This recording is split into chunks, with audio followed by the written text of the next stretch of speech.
Welcome to the Foul Play YouTube channel, Reading with the Crew, the Aftermath, Episode 3. Thank you so much, Jack61, and a warm welcome to everyone on the panel, and a warm welcome to everyone that's in chat. It's great to be back, and thank you so much. As Jack61 pointed out, we're going to be continuing our Reading with the Crew series entitled The Aftermath, and we're on Episode 3. And oh boy, we've got a cracker of an episode for you. Again, guys, welcome, no matter from what platform you're listening on. Thank you so much for your support and your kind comments and your feedback as well. I'm Dr. Silkman. I'm from Adelaide, South Australia. And I'd like to welcome my fellow panel members here today. We have Jack61. Jack61, how are you coming along, good sir? I'm doing pretty good. We had us a week off, time to, get out with the bikini. Oh, wait, never mind. That's different. Took a week off and recharged the batteries and so forth. Got tonight, which, I've seen everything, and it is going to be a cracker. And then we'll talk a little bit later, open mic tomorrow. We're going to jump back into Gregory Island with both feet and get that tied up with a big bow. I think for a lot of people that have never seen this information, they're going to say, wait, what? Anyway, welcome to everyone out there in the live chat. And thank you so much. Thank you so much, Jack61. And my other fellow panel member is Susan. Susan, welcome. Good to see you here. Good to see you too, Doc. Glad to be here. Missed being here last week, but I'm glad we're back and ready to hit it. Fantastic. Again, guys, thank you so much. We're not going to waste any time. The only thing that we say, please, guys, be civil, especially in the chat. Occasionally, we do have Barb and other family members that do come in and listen in. Please be civil to each other. Jack61, we're not going to waste any time. Let's have a look at the very, very first slide, please. So, as you know, we're having a deep dive into the aftermath. That is what happened after Brendan Dassey gave his March 1st confession. And we're leaving no stone unturned. And trust me, from what happens from here onwards is truly quite shocking and eye-opening. So what we're going to be covering today, hopefully today's podcast is not too long, but there's a lot of breadth in what we're going to cover today. So we're going to cover a few things. First of all, we're going to ask the question, what are the actual roles of a defense attorney, right? What do they do? Also, we're going to have a look at the impact that both Attorney Kaczynski and investigator Mike O'Kelly had on their own client, Brendan Dassey. And I probably want to warn everyone, Jack61, Susan, people out in the chat, if you've got any iPads or holding any sharp objects, please place them down. So we're going to go through that. We're going to see what actually transpired. We're going to show you that Attorney Kaczynski was actually using the media, much like Kratz was. He used the media to send a message to both Brendan's family and also to Stephen Avery. And we're going to show you how we did that. We're going to have a look at the behind-the-scenes strategy. This is truly shocking. The behind-the-scenes strategy that took place between Kratz and Kaczynski that actually demonstrated that both Kaczynski and his own investigator, Mike O'Kelly, were actually working for the state. Now, when you consider this, remember, Attorney Kaczynski was Brendan Dassey's own attorney. Truly shocking. Also, we're going to show you the question, the form that Brendan Dassey had to fill in for Michael O'Kelly. So we're going to go through the questions, all the questions. We're going to read them out, what Brendan Dassey had to fill in. And then we'll go through some of his answers. And also, if we've got time at the end, we're going to answer your questions. So as if you have a question, put a Q, and we'll try and answer it at the end. Guys, thank you so much. It's been really, really tough putting these podcasts together because of the subject matter. So, guys, we want to warn you, if stuff like this really gets your blood boiling and is a trigger, please don't watch it. Okay, watch it at another time. But again, guys, we value your feedback.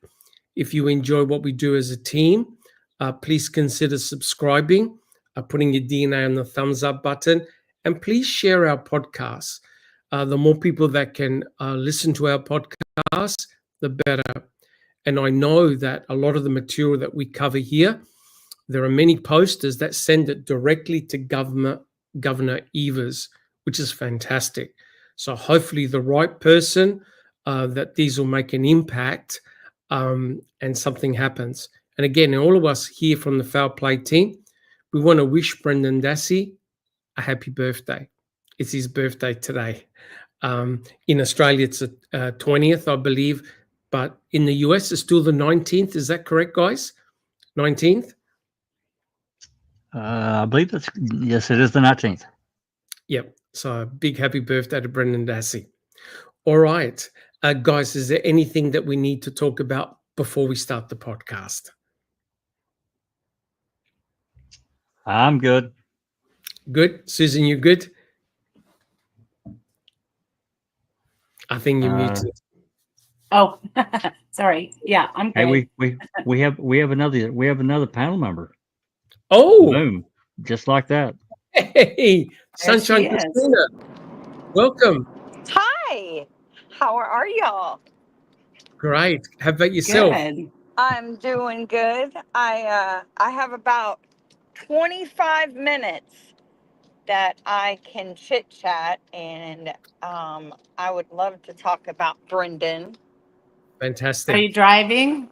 I am, but it's a straightaway and not a lot of traffic. There's a home game, and so most people are at the football game, so Okay. it's good. Yes. Or we're going to love to hear your comments. And you're all safe with the hurricane that came through?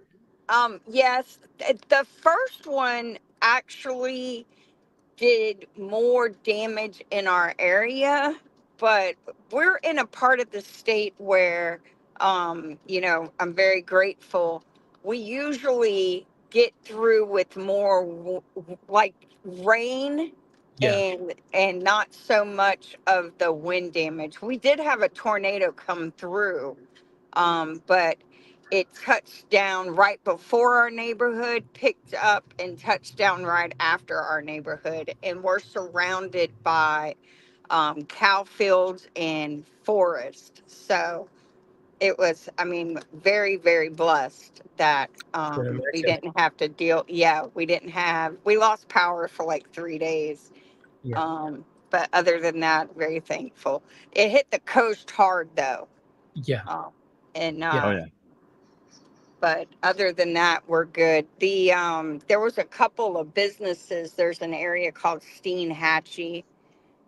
They had just finished rebuilding from the last hurricane, and they got completely wiped out. Oh, Yeah, Yeah. and A lot of places did. and it's and anybody in the Carolinas, man, I just feel for them. Oh, especially Asheville. We lived in Asheville for 7 years. It got Yeah. destroyed. I don't even think we have a real grasp of what those people are going to have to Oh, rebuild from. it'll take some of that. It'll take decades to because there's so much water there. I mean, it's elevated in the mountains, and a lot of people don't realize that. But there's so much water running out of and streams, and it's just crazy. And I lived there, and unless you live there, you can't really see it. But No, It was such a beautiful town. oh yeah, and I just keep thinking about like the real rural areas. You know how have you seen if you lived in Nashville, you probably saw the mobile homes people would put on the sides of these mountains. oh yeah, Yeah, oh yeah, absolutely. and I don't even know how, like I there I mean we know how I live in a mobile home, so I know like when there's a flood of any sort, you're rolling. Yeah, And literally. You can be depending on, but you know, I like where Biltmore is in Asheville, Biltmore House. I don't know, a lot of people have heard of Biltmore House, but mm-hmm. it's basically a gigantic house. For Doc may have not ever heard of it, but it's a gigantic house that was built at the turn of the century, 1900s, by a very rich doctor. I think he was a doctor. Anyway, he had a lot of money, and they were from Europe. But this place is just massive, and but that area, even I mean, when we lived there in the early 2000s, it that area always flooded anyway. But not necessarily Biltmore House, but there's a creek that runs down through there, and it's always a low area. And I know when I heard about all this rain coming, I'm thinking, oh my God, they're going to get hammered, and they did, of course. So God Unbelievable. bless them all. Yeah. yeah, Yeah, definitely. And and yeah, it's just, and it just happened so fast. It was so unexpected for it to go up that way, you know? Yeah. Yeah. It's in where I live in South Australia, it's not too bad. Sometimes we occasionally get some very violent storms, but our eastern states, they get hammered hard, Oh yeah, including a lot of flooding and damage and stuff like that. And you live in the southern portion, right, Doc? in the southern Lot of- portion, Yeah. it's more colder, but the eastern seaboard side, Yeah. New South Wales, Sydney, Melbourne, Victoria, they can get Queensland, they can get Yep. hit very, very hard. And Yeah. you know, our heart goes out to everyone who's been affected. But again, thank you so much, Sunshine Christina, for joining us. Jack 61, if we can Yep. have the very first slide. You Sorry, bet. Jack 61. No, Yeah. no, yep. I'm putting it up right So now. this slide here, do you have the very first clip? I should have said very first clip. Oh yeah, absolutely. So before Uh-huh. Jack 61 plays that clip, this is only a short clip, and it represents the last moments of Brendan Dassey's freedom before he gets taken away. Now, I wanted to play this clip for the sole purpose of have a close look at Brendan, then have a close look at what the investigators do, their attitude. Now, remember, Brendan has just confessed to all this ultra violence involving Teresa Hallbach. So let's play this little clip, Jack 61, and everyone pay close attention to both Brendan and the investigators when they come in. You got that very first clip, Jack 61? I do. Yep. Yep. As soon as I put it up, it's going to play. Thank you. Here we go.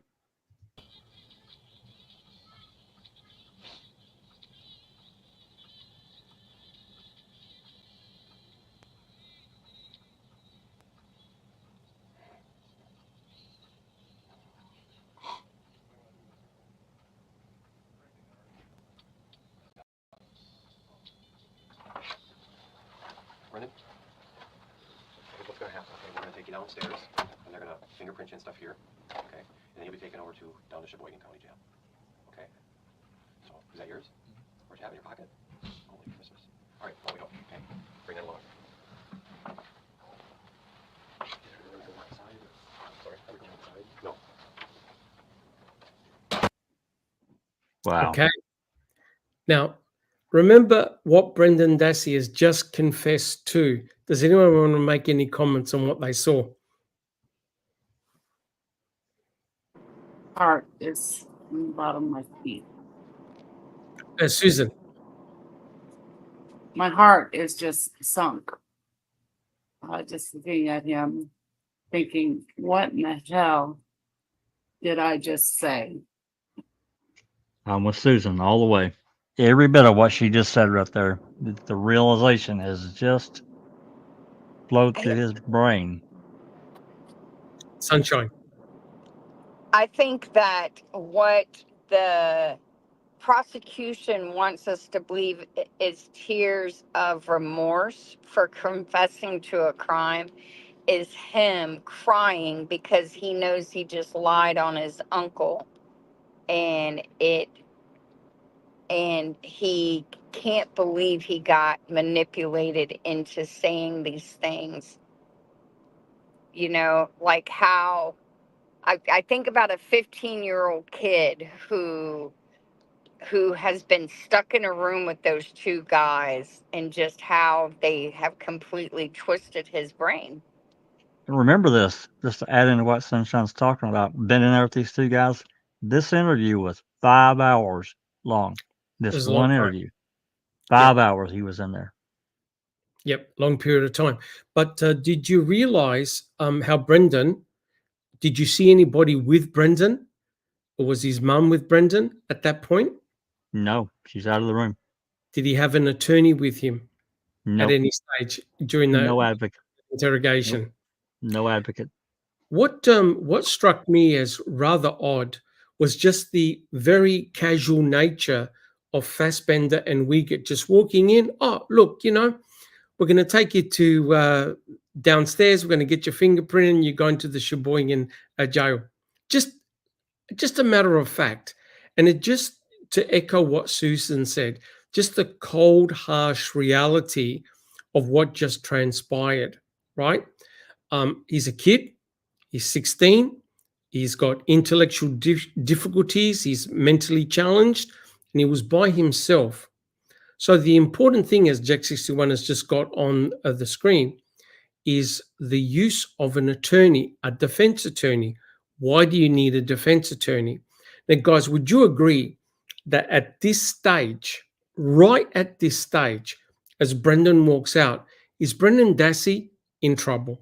Jack 61, yes or no? Is he in trouble? Huge trouble. Okay. Susan. Oh, yeah. Oh, yeah. Sunshine. The worst kind of trouble. Okay. Yep, I agree. And people in chat, whether you agree as well, Brendan Dassey is in huge trouble. He's alone. So you can go to any website involving attorneys in the US, Australia, anywhere. And there's a set of criteria, common criteria, regarding what a defense attorney actually does. Now, I won't get Sunshine, Christine, it's probably a little bit too difficult for you to read because you're driving, right? Yep. Yeah, she's driving. Yeah. All right. Yeah. So yeah, I can't read. no hassles. I don't want you to get into trouble. So what I'm going to do, guys, do you see the slide in front of you? Oh, yeah. Yeah. Sure. Let's take it in turns and read one sentence each. So we can start off with Jack, Susan, and myself, and we'll just oscillate through. So these are the importance of having a defense attorney.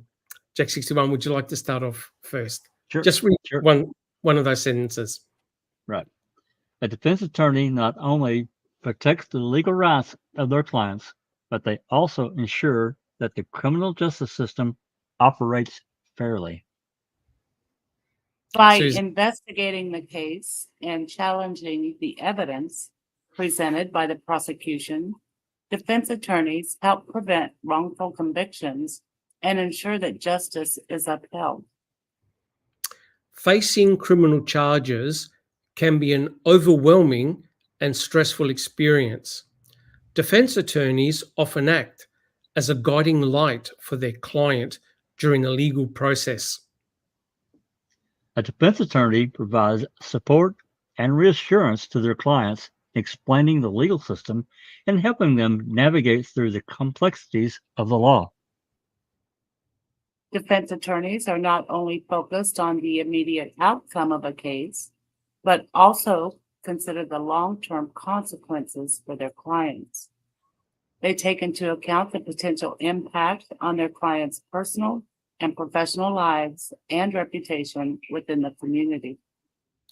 This highlights the importance of having an experienced attorney on your side who can mount an effective defense on your behalf.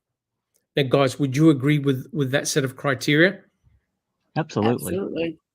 Okay. Yes. That's Sunshine, Christina, you too, would you agree with that? That's I the would role? agree. Yep. That's the Guilty or innocent, you know. Correct. So essentially, the way I get it, and I've looked at many different sites, the whole role of a defense attorney is to present their client in the best possible light. Would you agree? Yes. And explain what's going on. So the question I have is, what was Brendan's experience with his defense attorneys? Right? So Jack 61, if we can have a look at the next slide. And again, you realize what Brendan has confessed to. Now, this was March the 1st. 2 days later, on March the 3rd, Brendan Dassey was represented by Ralph Sigelski, right? Now, remember, this is just 2 days after the confession. And you know that that's very, very little time to actually prepare a proper defense. Susan, do you have a comment? I feel, I can't help but feel it was a setup to this guy, Sigelski, was placed there for a reason, and that reason was to waive the preliminary hearing. Yeah. Had they had a preliminary hearing and he had a real lawyer that had his best interests at heart, I think they would have refuted, so much of what Brendan said, and with no evidence, showed that there was no evidence to back it up. I don't know. Yep. No, that's an excellent comment. But furthermore, the important thing is, guys, is that it would have given the attorney time to prepare. Would you agree? Yeah, and it would have forced the state. A preliminary hearing forces the state to present their evidence. That's what it does. And the defendant says, no, you don't really have anything at all. Nothing. Yep. Sunshine. Well, and I think if he would have had an attorney who actually was concerned about Brendan's best interest, they would have networked with Stephen's attorney and and they would have been able to, as collectively, come up with a strategy to refute this intentional extraction of a confession. Because up until that point, who was representing Brendan or Stephen by this point? Was it Buting and Strang? Yeah. Yes. Okay. So Strang was already there. Buting was finishing up with the Armstrong case. okay. So in my opinion, Buting and Strang knew that Brendan was integral in and I don't want to say too much because I don't, but like that was the secondary search warrant that allowed them back in to then destroy the garage, and And the there trailer. and it came up with the missing evidence that was going to be an integral to them getting a conviction on Stephen. Because mind you, none of this evidence that they acquired from Brendan's confession implicated Brendan. No. know? And so they spent all this time on Brendan, but the evidence doesn't make Brendan guilty of anything. No. Brendan's confession was needed to get the evidence to secure the conviction against Stephen. In my opinion, yes. Now, there's been a lot of arguments saying that, well, look, the cases were tried separately. But Jack 61, Susan, and Sunshine Christina will tell you that there were two key important elements, three actually. One, Brendan Dassey provided a narrative. Secondly, the search warrants led to the total destruction of Stephen Avery's trailer. No additional forensic evidence was found in Stephen's trailer, but the damage came for what they found in the garage. That's item FL. Further, they searched the RAV again. They did a swab of the hood latch, and they found Stephen's touch DNA. But not only that, they were so mischievous, as you'll see, they got Brendan to phone his mother the same day after the May 13th interrogation. And as a consequence of that, we have that phone call where people have interpreted that Brendan had confessed by doing some of it. So hence, it's very interesting that even though Kratz tried both cases separately, they used fruits from the poison tree to nab Stephen, because they presented item FL in court. They presented the hood latch swab in court, which was effectively used against Stephen. Jack 61. Well, there's one more thing that happened between March 1st and March 3rd, and it was this insane press conference where Kratz basically Correct. claimed they had all this evidence, Correct. yada yada yada, and he didn't have anything. Yeah. They collected some stuff, but they didn't have any. He didn't have anything, but he That's tried to correct. act like he. And it's really it's so highly prejudicial with how he did that.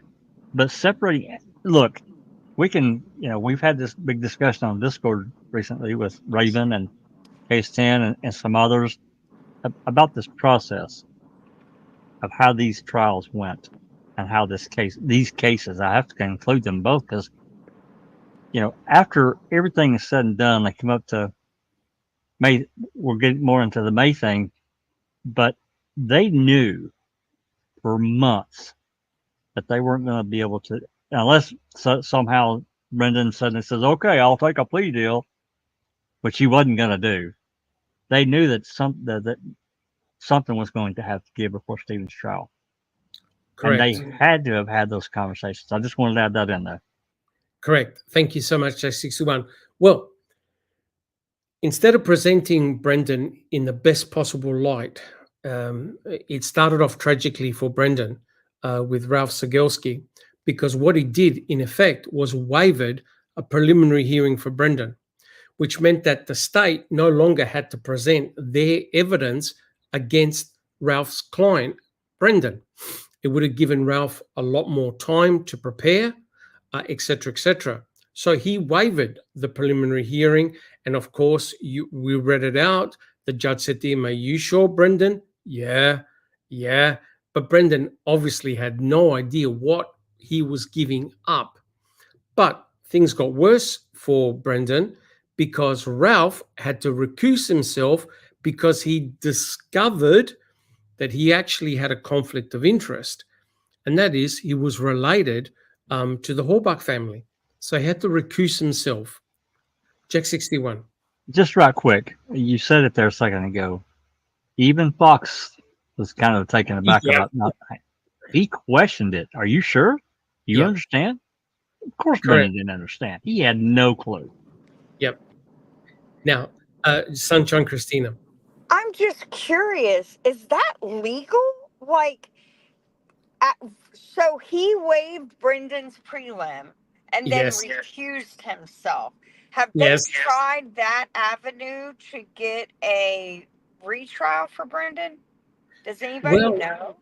We've gone through the 2010 post-conviction hearings, right, Jack 61? And a lot of this was discussed, and Judge Fox had no sympathy whatsoever because the argument that Judge Fox, Tom Fallon, Kratz presented was, hey, Ralph was out of the picture. He wasn't involved in the trial. And then later, Brendan was represented by Kaczynski. Oh, yeah, that didn't work too well out for Brendan. But Kaczynski and O'Kelly, they weren't part of Brendan's trial. And he was represented by Fremgen and Edelstein. So the judge basically there was no case to argue of the way Brendan was treated by both Ralph, Len Kaczynski, and Mike O'Kelly. Dismissed it all, right, Jack 61? Yeah, it's actually even worse than that, Sunshine, because a defense attorney has 90 days to appeal that decision. And Uding and Strang reminded Kaczynski of that. Yes. And I think he said something like, "Oh, I'll take it under advisement," or whatever the hell he said. Yes. And he never did appeal it. No. So, Jack 61, if we can have a look at the next clip.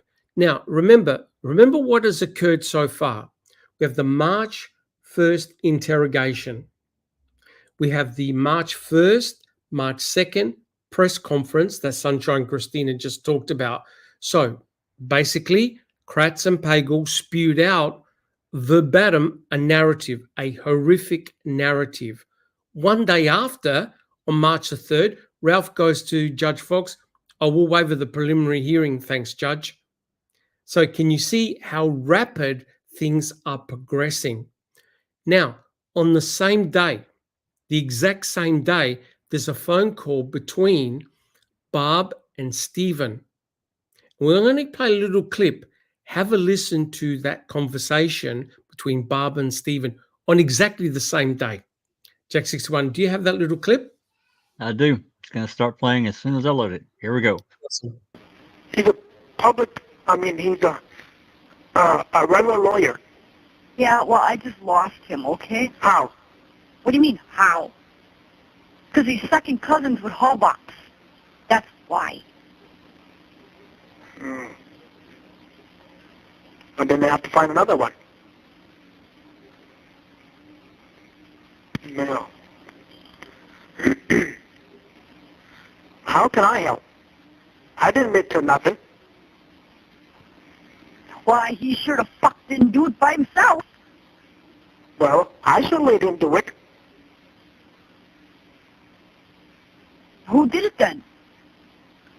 You got me. Where did he get all this shit from? You got me. He got it somewhere, didn't he? Yeah, where? Not from me. He didn't get shit from me. Fucking innocent goddamn kid going to prison for something.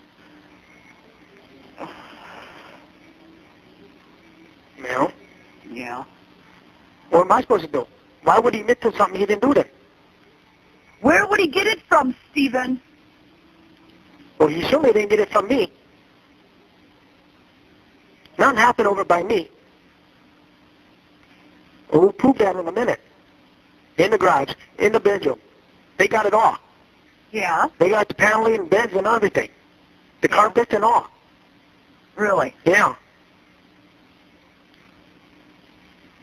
Yeah, they tore it apart. Yeah? In fact, I ain't even supposed to be talking to you. Why? My lawyer told me no, Why? because you're against me.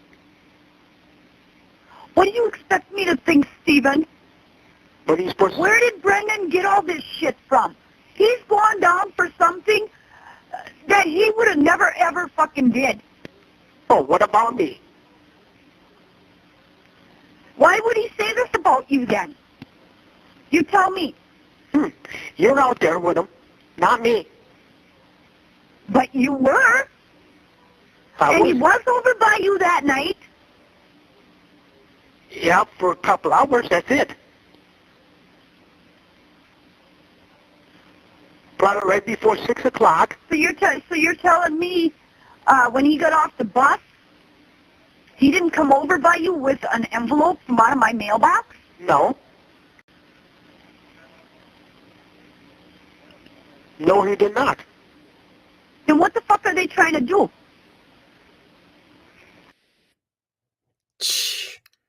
Comments. God almighty.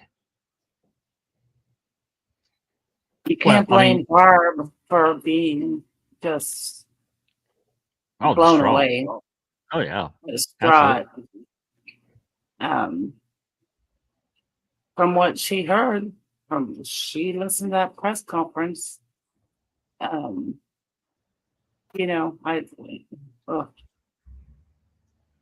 And you know Fassbender and Uyghur are saying stuff to her, too. You know they are. Of course. Right, but that is as raw as it gets, right? And you can clearly hear in Barb's voice her disbelief and the fact that, come on, Stephen, where's my son getting all this stuff from, right? And remember what Stephen just said. I'm not even meant to be talking to you. My attorney said not to talk to you. Why? Because you believe that I'm guilty. But notice This is the third. And he already said to his sister, they tore my place up. So his attorneys are telling him what's happening. His mother, Jody, everyone, they know what's going on. And he says they'll prove it. They've taken everything, right? They've destroyed my house. They've destroyed the trailer. They've gone into the garage. But he wasn't aware that they eventually would have fined Item FL, right? So it's interesting that straight away Barb says, what, my son didn't come to your place with a letter? And Stephen goes, no. No. Never delivered the mail.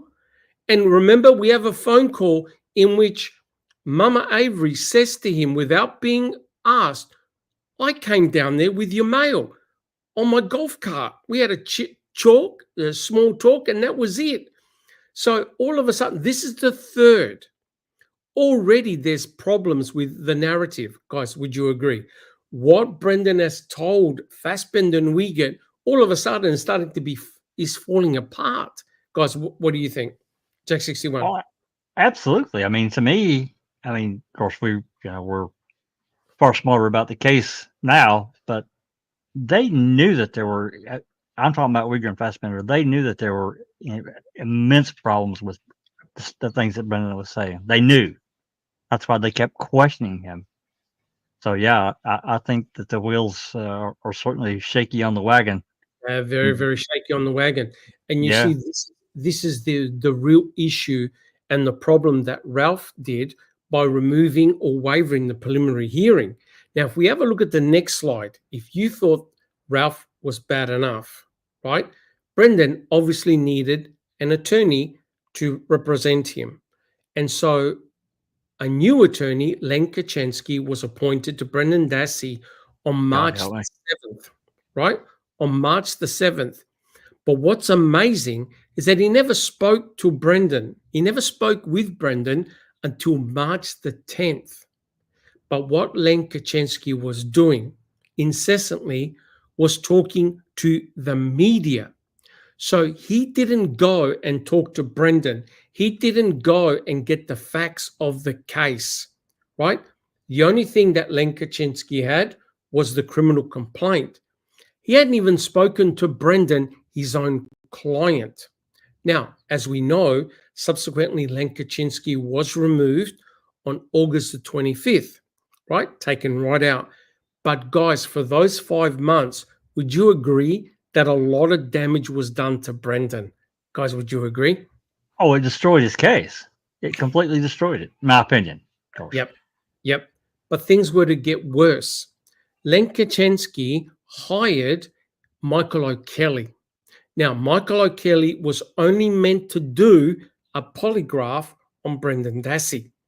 However, Michael O'Kelly decided to become a private investigator for Len Kaczynski. And as you'll see, Len Kaczynski had no control over what Mike O'Kelly were doing. So now the question has to be asked. Brendan Dassey has got a new attorney, Len Kaczynski. Remember, we read all the things that an attorney is meant to do. Did Len Kaczynski place his client, Brendan Dassey, in the best possible light? Hell no. Not a chance in hell. He did everything to get him convicted. No. Yeah. Not 100% even agree. close. 100% agree. So the question is this: what plan or strategy did Kaczynski have for his own client, Brendan Dassey? Now, I realize this is an old story, but you have to know what transpired. Why? Because Brendan Dassey is not unique. What has happened to Brendan has happened to countless others prior, before, and in the future. So, Susan. His purpose was to get Brendan to take a plea deal, I think. Yes. That's exactly what his purpose was. Yes. And I'm going to show you exactly how it transpired. Now, remember, he's assigned to Brendan Dassey on March the 7th. What does Len Kaczynski do immediately? Jack 61, do we have the next two clips? So Yeah. before you play it, Yeah. be under no illusion what Len Kaczynski's aim was. Let's play those two clips. Jack 61. Okay. Here's the first one. Here we go. Helping story tonight, accused killer Brendan Dassey has a new attorney. Well, Dassey's new attorney is Len Kaczynski of Neenah. Kaczynski says he accepted the Dassey case knowing it would be his greatest professional challenge. We have a 16-year-old who, while morally and legally responsible, was heavily influenced by someone that can only be described as something close to evil incarnate. Kaczynski says he may be willing to approach prosecutors about a plea deal in this case, but if the case does go to trial, he'll ask for a jury from western Wisconsin. Evil incarnate. How about that? That's what he called Stephen Avery. Okay. Now, be under no illusion. Now remember, Kaczynski spoke to the press first. If you're in Wisconsin, and please let me know in chat if you actually heard this live. If you heard this, what's your immediate thinking about Brendan Dassey? Guilty or not guilty? Jack 61. Well, he's guilty. He's done. Stick a fork in him. Kaczynski just declared him guilty. Mm-hmm. Yep. Sunshine Christina. Yep. He confirmed what the state was saying. So there is no doubt, right? Beyond a reasonable doubt, because even the attorney representing him is saying live, and for everyone to hear, he may be guilty under the law, but it ain't his fault. It's his evil incarnate uncle's fault. Now, Jack 61, did Len Kaczynski deny that he said that? He did. That's not me. He actually denied it in the 2010 post-conviction hearings. He denied it. He goes, no, that's not my verbiage. I would never say anything like that. That's I'll tell you, he was so enamored with those cameras that I believe he doesn't remember what he said. All he could think was being on the news. Yeah. Like you could just see he was nervous. You could see the thrill in him that he was on this big case. Okay. Now remember, guys, he hasn't spoken to Brendan yet. So what does he do? He goes on the news again. So if we can play the second clip, listen, this is very interesting because Strang makes a very interesting comment. So if we can have the next little clip. All right, here we go. Dassey is a young man in trouble that I think there could be a certain amount of sympathy for. Someone who was influenced by a 43-year-old uncle into doing things he ordinarily would not do. Is there anybody with him when he was questioned? Parents or otherwise? Not that I'm aware of, no. Is that common or? It's quite common for persons to be interrogated or questioned outside the presence of their parents, depending on what the situation is. I suppose in this case, especially with his mother being Steve Avery's sister, they might not have wanted to have her there.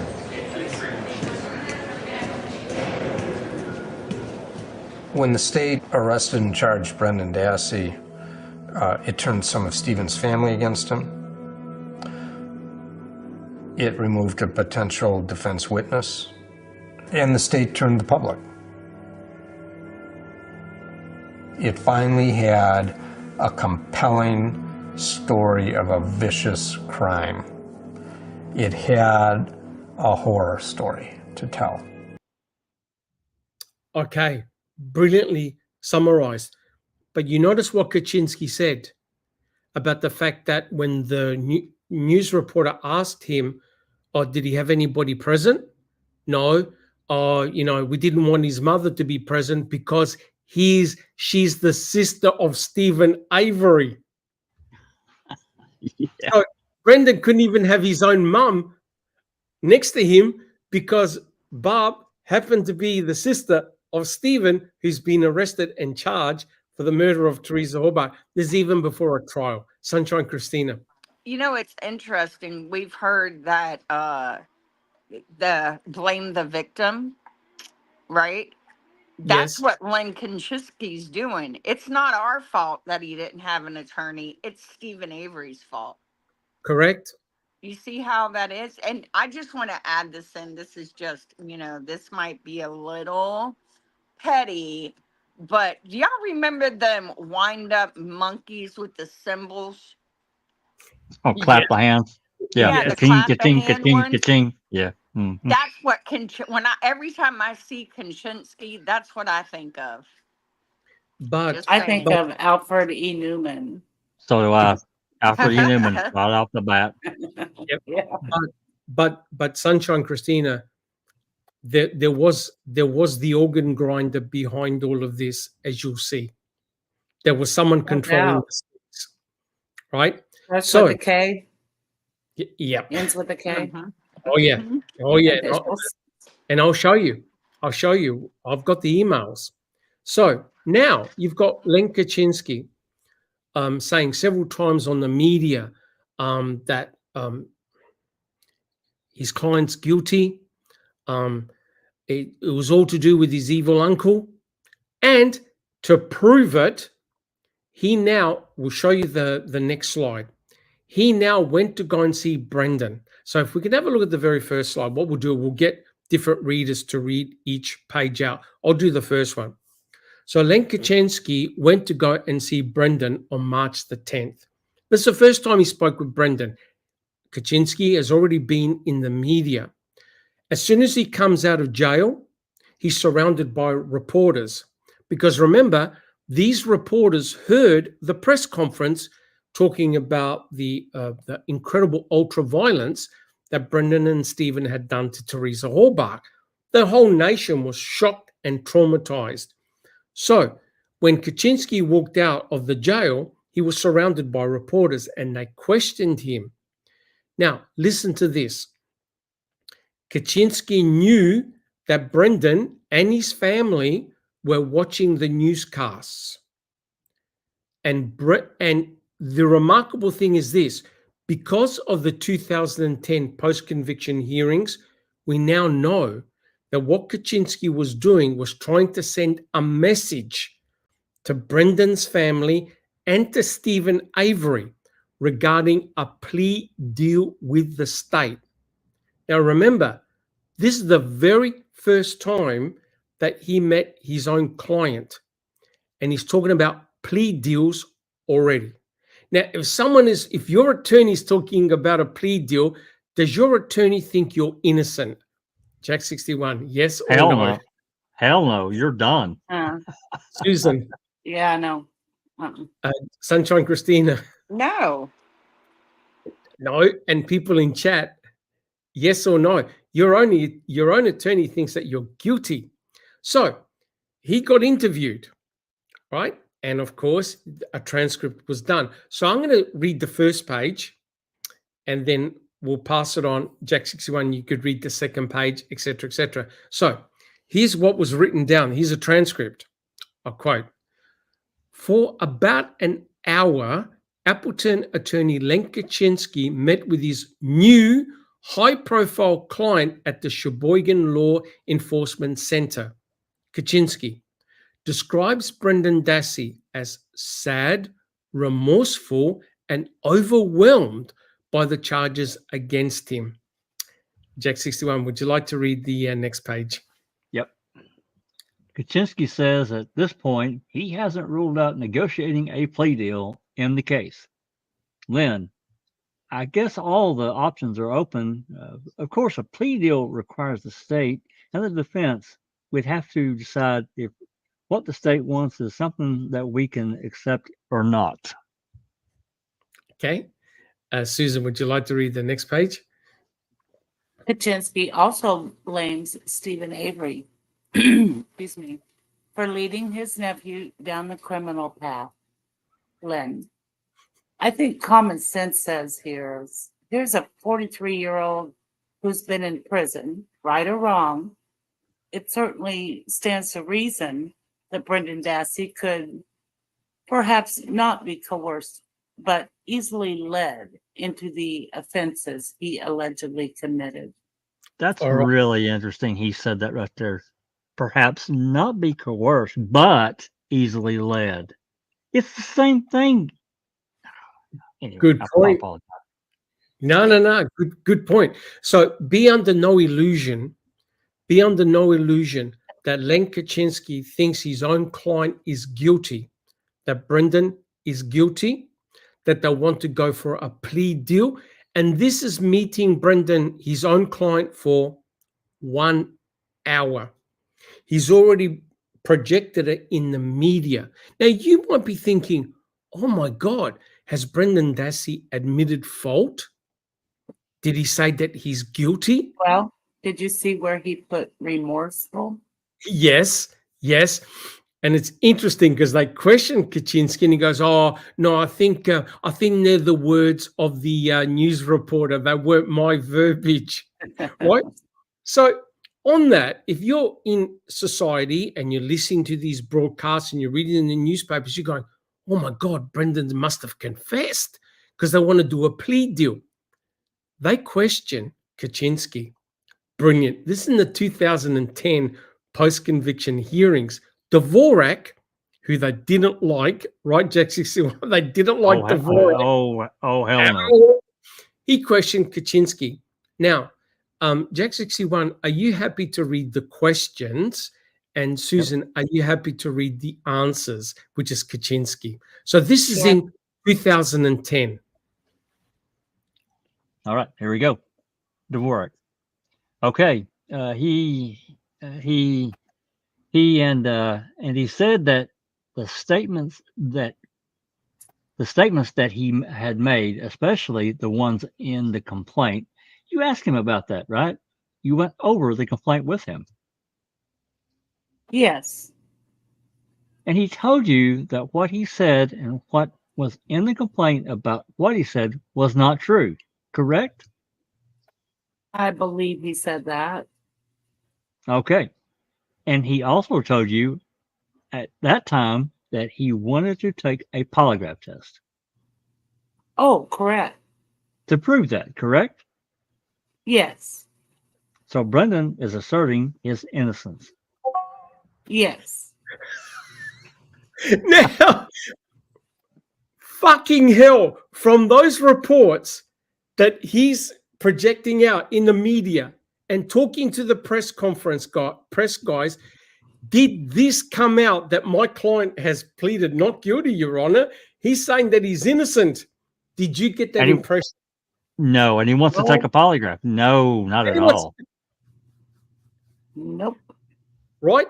So when I was reading all this, I'm thinking, oh my God, instead of representing Brendan, his own client, in the best light, he's representing Brendan in the worst possible light. Brendan is telling his own attorney, that's not true. What I said in the March 1st interrogation is not true. I want to prove it by doing a polygraph. Susan. Yeah, it's right there. It's right there in black and white. Never came out of Kaczynski's mouth. No. But guys, But you see, look at the polygraph examiner he got. Yes. Yes, that's sunshine. Sunshine. I don't know how they weren't able to get this overturned for ineffective assistance of counsel. Like, you know why? well, I mean, I shouldn't say I don't know how, because because I know, you know what I mean? But Yes. if this was genuinely a search for justice, No. the treatment of Brendan in the media by Kaczynski, when it's clear that Brendan was saying, hey, I didn't do this. They made me say it. It's a false confession. These are all very well documented, easily proven assertions that should have allowed the Wisconsin Supreme Court to overturn this case. And that it didn't should trouble all of our sense of rightness, right?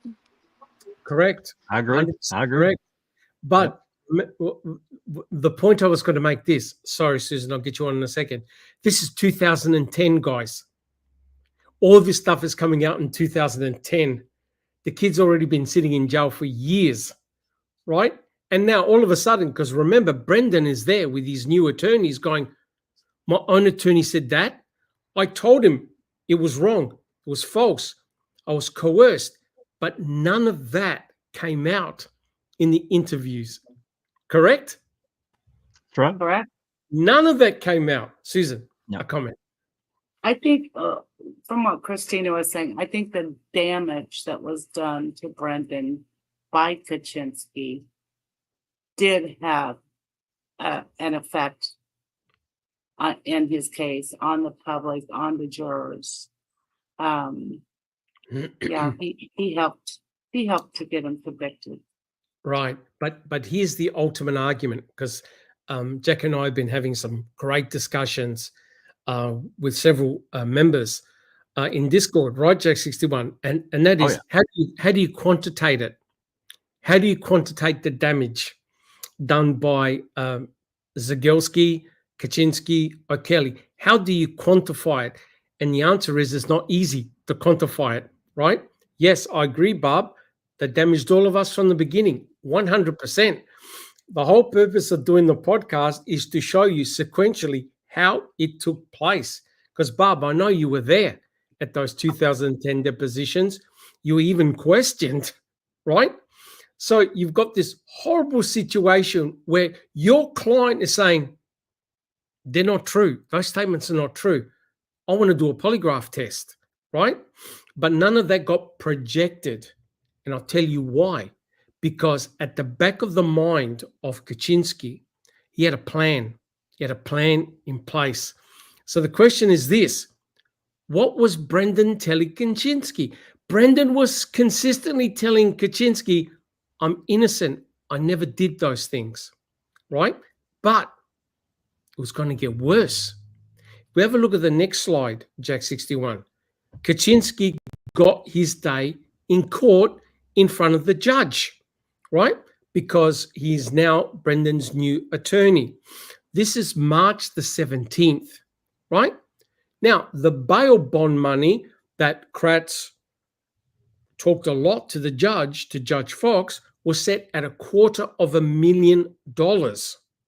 And I think Kratz even wanted to raise it, right?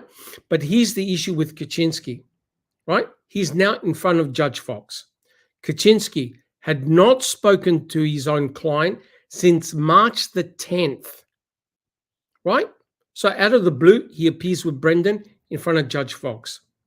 Kaczynski had only read the criminal complaint. He's done no deep diving whatsoever.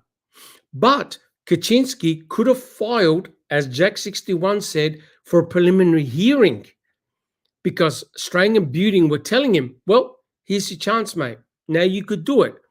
But Kaczynski did not apply for a preliminary hearing. Why? Because he strongly believed in the guilt of his client. Now, look at this. This is March the 17th. What do you think Kaczynski did on exactly the same day? Does anyone want to have a guess what Kaczynski did on the same day he was in front of the judge? Oh, I bet I can guess. Have a guess.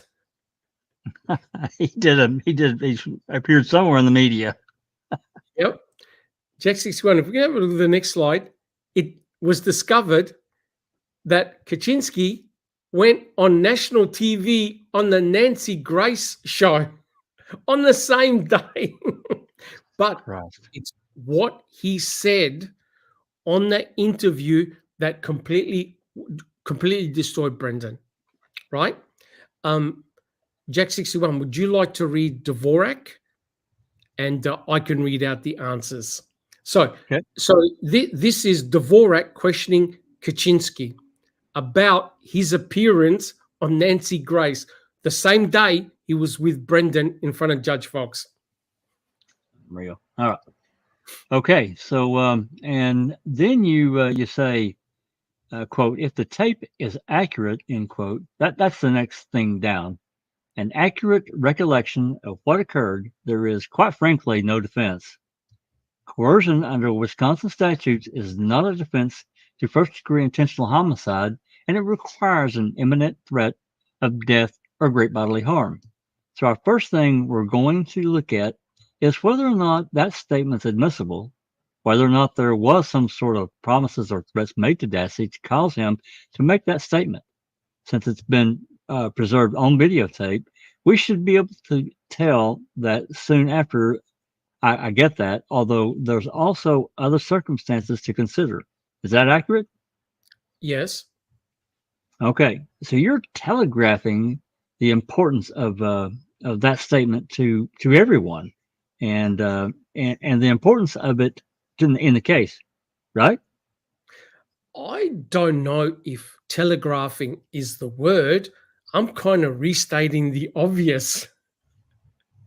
So Oh my God. he's going on national television saying that if that tape is accurate, the confession, then Brendan has got no defense. No defense on Nancy Grace. Remember what Nancy Grace said about Stephen Avery, about bringing back the death penalty? Yep. How much sympathy do you think the audience had for Brendan Dassey at that stage? Well, it'd be less than zero. Less than zero. Put them both on the death penalty, right? So now you've got your attorney who hasn't seen the interrogation, who has seen none of the forensic evidence, just got the criminal complaint, goes to talk to Nancy Grace and says, well, I'm just stating the obvious. If that tape is accurate, there's no defense, Jack 61. Oh, I was just agreeing with you, Doc. Yep. Yeah. So the next passage is the clincher. It's the Rosetta Stone. So Drizzen, who's now the attorney of Brendan Dassey, questioned Kratz. Let me tell you right now, Kratz did not like Drizzen. Judge Fox did not like Drizzen. Correct, Jack 61? No, and Fallon didn't like him either. No, Fallon did not like Drizzen. The amount of clashes was phenomenal. So this is the clue, guys, right? Now, I could read out the questions. Susan, would you like to read out the answers, which is Kratz? Sure. Right. Who's talking here? So I'll do the questions. This is Drizzen, and the answers is Kratz. This is a 2010 post-conviction hearings, so I'll start off. Okay. So had you ever tried any cases with Mr. Kaczynski? Well, I believe I have. Those cases, did they go to trial actually? Not sure. Okay. Have you ever entered plea agreements prior to the Avery case and the Dassey case with Mr. Kaczynski? Almost certainly. Would it be fair to say that many more of the cases you were involved in with Mr. Kaczynski resulted in plea deals as opposed to trials? Many more of the cases with every defense attorney ends up in a plea deal. I understand that. I understand that. But with Mr. Kaczynski in particular, would still be the same answer?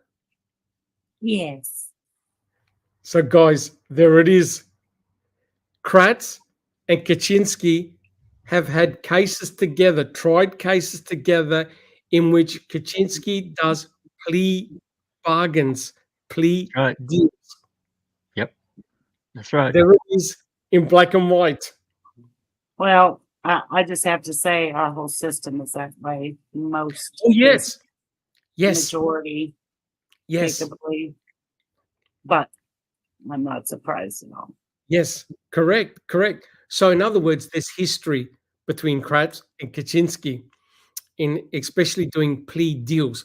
And you can see the impression that you gain right from the start, right from the get-go, is that Kaczynski wants to go with a plea deal. Why? Two things. He believes that Stephen Avery is guilty. He believes that his own client is guilty. He wants to do a plea deal with Kratz and finish the case. Don't put Brendan Dassey on the stand, get a lighter sentence, and done. Susan. Agreed. Totally. All right. Now we come to the letters and emails. There's a couple of very, very interesting emails that were sent. The first one, if we can have a look at the first slide, Jack 61. Susan, are you prepared to read this one? Put up. This is Kratz. This is Kratz to Kaczynski on March the 24th. Now, remember, he's already gone on the media. This is Kaczynski. He's already gone in front of Judge Fox. No preliminary hearing. Look what Kratz writes to Kaczynski. Let's go. Okay. I'm not going to do this in all Kratz voice, but some of them. It's up to you. Lynn, a couple of things on Dassey. First, the sheriff's department has hundreds of records from the Avery clan's phones, cell and landlines dating back from June 2005, as I recall. Most seem irrelevant, but because we have them, you are entitled to them. Mark Wiegert was wondering if you would like them transmitted to you in electronic format. Seems a good solution to me. Let me know. Second, Steve Avery's Grand Am was seized, searched, processed, and is ready to be released. If you want that car retained for any reason, let me know by correspondence by 3/31, or it will be released. I can't imagine that it needs to be retained. Third, transcripts are being done for the 227 and 31 statements of your client. They will be given to you when they are done next week. Please understand that consistent with State v. Allen, I am expecting a detailed motion to suppress the statements and reasons why you claim they may be inadmissible. I hope you can provide that well before the 5/4 hearing date. I'm going to read that again. Yep. This is what Kratz is expecting from Kaczynski. From Kaczynski, correct? He's giving him direction here. Yes, I feel. he's giving him directions. He is. I am expecting a quote-unquote detailed motion to suppress the statements and reasons why you claim they may be inadmissible. I hope you can provide that well before 5/4 hearing date. Wow. Yep. Fourth, we have a box of discovery for you in our office, as you know. We also have a great deal of materials that seem relevant only to Avery, but which you may wish to look through. Why don't you stop by sometime soon and tell us what you want by way of discovery? Fifth, if Avery is granted a prelim on his new charges, sexual assault, false imprisonment, and kidnapping, your client will be called as a witness. And I assume granted quote-unquote use immunity for that hearing only. You can discuss that with him if it comes about. It's set for 4/13 if it happens at all. Judge Willis still needs to decide that issue. Finally, there are some items of physical evidence that are still quote-unquote missing in this case. I know with all the stuff that's been recovered, it's hard to believe there can be more, but we speculate that Uncle Steve took some digital photos during or after this series of crimes. Avery's digital camera has not been recovered. Obviously, if found, that would go a long way to ensuring your client may not have to testify. If he has information that's helpful to the recovery of other physical evidence, including a camera, I'd like to know. Please speak with him about that. Also, your client speaks of hair that is cut off Teresa by the two of them during the homicide. That has not been recovered yet. Again, any information your client is willing to share would be helpful. I assume we can discuss any plea potential after the applied for motions, but after you watch and listen to the interview, videotape, and full provision of Miranda and his mom's in the hallway, you may wish to discuss a plea even before the hearing. I suspect we will be discussing a plea to all 3 charges, but consider a favorable position on extended supervision eligibility. My God. If you or your client have any further ideas about his case or the eventual Avery trial, I'm happy to listen. I'm sure you know the kinds of things we're looking for from your client. Have a good weekend, Ken. Oh my God. I remember reading this before. Jesus. Now, who has not seen that email before? And in the chat, who hasn't seen that before? I don't remember ever reading that. Oh, I've read it many times. I remember the rabbit hole we went down over the camera, but I'm actually thinking about it, since I've taken some time off, from a different perspective now. Tell us. We know, so there's 2 things that weren't recovered in this case, right? Like everything else listed in this email they got, correct? They didn't. They actually recovered the camera, the digital camera. Jody, I believe, gave it to them. Well, they recovered a camera, but it didn't strengthen their case. No, it did not. Okay, and they never got the hair. They never got any of Teresa's hair. No, even though the vacuum cleaner bag. Yep. So the third thing. All right, motion relevant to Avery. I wonder if those 2 items were either red herrings, like to kind of make this email look like it was more than what it was, which was outlining what part he needed Kaczynski to play. Yes. And the camera. Yep. And the camera and the hair were just thrown in as a red herring.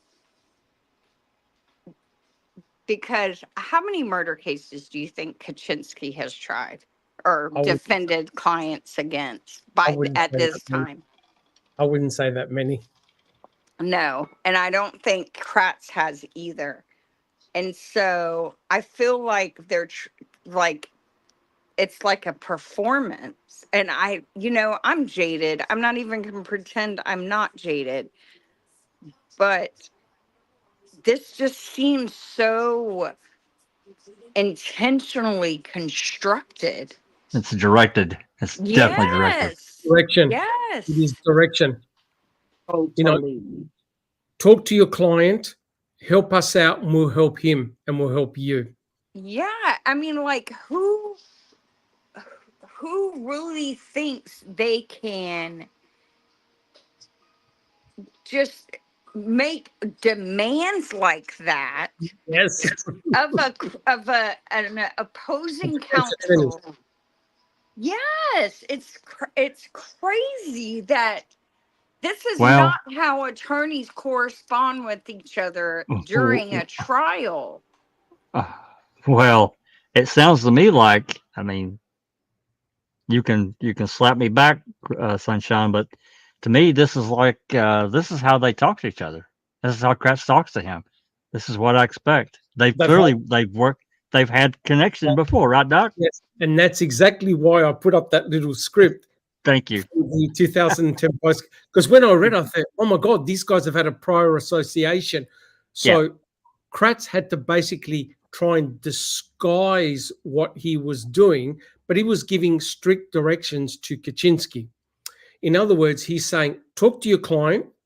If your client can find damaging forensic evidence that is used against him, your own client, we could do a plea deal. We won't go as hard on him. This becomes relevant later on. But this is truly amazing. Notice what Kratz is doing. Kratz is going, we've got all this evidence. Oh, but it only points to Stephen. Oh, but you may want to look at it. Why? Shock and awe. Look at the evidence that we've got. It's pointing to Stephen Avery. Your client was there helping him.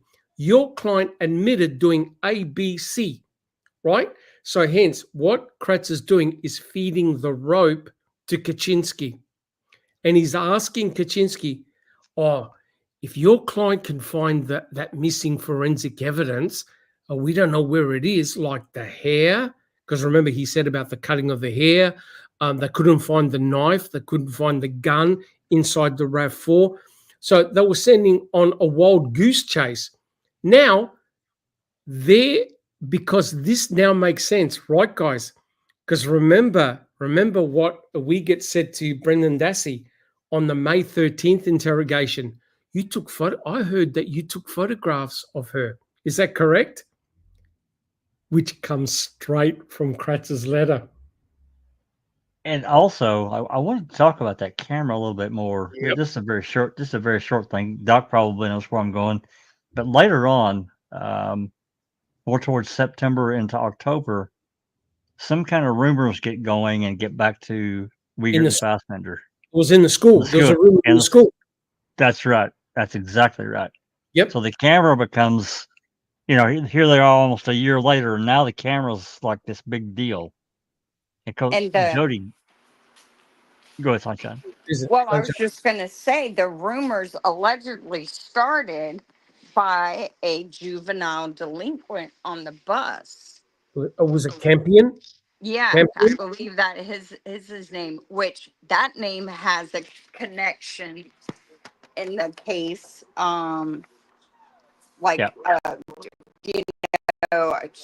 Sherry.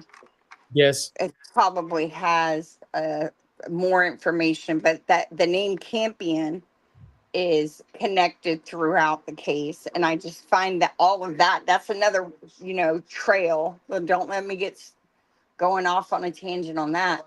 But I found it interesting how that was introduced into the thing where they wanted that camera, and it never brought anything to light to solidify guilt. But yet we have these pictures that show up years later that were manipulated to paint Stephen in a more disparaging light. Right? Well, yeah, a lot of the stuff on the Dassey computer. Right? Yeah. Is on the Dassey computer, right? Yeah. Yeah. So it's very interesting how Kratz is seeding Kaczynski, who's meant to be representing Brendan in the best light. But guys, it doesn't stop there, right? So a reporter goes and interviews Stephen Avery, and Stephen's attorneys went bananas at him. Are we able to play that little clip? Unless there's any further does anyone in chat have any comments on that email? Have people in chat seen that email previously? It'd be interesting to get comments from chat. I was not aware of that. I was not aware of that email. I am now, right? So quite clearly, you can see that there's collusion going on here.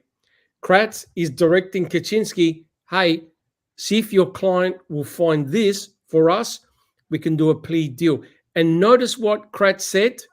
I'm expecting all of this to for you to object. And you know why? because then Kratz and Fallon can destroy it in front of the judge. Yep.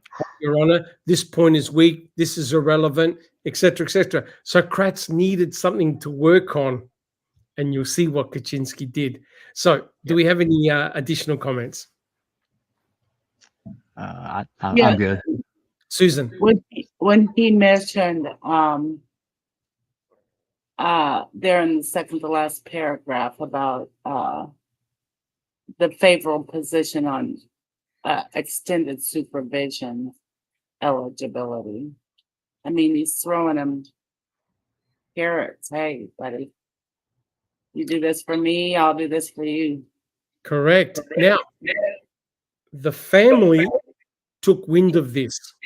A reporter went to question Stephen and asked him a very strategic question about Brendan. Are you able to play that little clip? Yeah, that's clip number 5. I think so, yes. Yeah. It's when they interview him in prison. Yeah, we played 3 and 4. I think so, yes. Yeah, okay. All right, it's going to start playing as soon as I put it up. It don't take much for a young person to, course him to say that stuff. Would you describe him as smart? Brendan? Not really. Legal experts believe accused killer Stephen Avery may be sending a message to his nephew Brendan Dassey through the media. Avery spoke with the Associated Press in his first interview since Dassey's statement to police. Stephen Avery says his nephew, Brendan Dassey, isn't very smart and that Dassey was coerced into confessing. I think the meaning of the words "not very smart" is reference to possible consequences to Dassey if he testifies against Avery. Dassey's testimony would be critical if prosecutors hope to convict Stephen Avery of rape, kidnapping, and false imprisonment, acts that Brendan Dassey claims he witnessed with his own eyes. So, wait, Jackson, wait. So Kaczynski is using the media to send a message to Brendan's family and to Stephen Avery. Kaczynski thinks that Stephen Avery is sending a message to Brendan Dassey to say, shut up, not thinking that Stephen could talk to his sister, his brothers, his family members at any time on the telephone. So now he goes on national TV and says, I think he's sending a subliminal message to my client. Susan. That is so dumb. I mean, that's the biggest stretch in this whole freaking thing. Come on. It's just stupid. It's just stupid. No, but that's how serious Kaczynski took the threat. So when the reporter asked Stephen, is Brendan that smart? No, guys, no, not really, because he got very easily coerced by the detectives. Kaczynski went on TV and to say, oh, he's trying to coerce or corrupt my client or threaten my client. Threaten him, yeah. Ridiculous. Okay? Yep. But if we have a look at the next slide, Dvorak asked Kaczynski this, right? Yeah, it goes, what the hell's going on? So, Jack61, are you happy to read Dvorak, which is the question, and Susan, are you happy to read the answer, which is Kaczynski? All righty, here we go. Okay, now after having reviewed the February 27 tape, as well as the March 1st tape, you're saying you didn't see any evidence at all of a suggestive questioning or contamination by the police of the interrogation? I would have to say, yeah, it appeared to me that they took great pains to try to make the details in that interview come out from Brendan and not something that was suggested by them.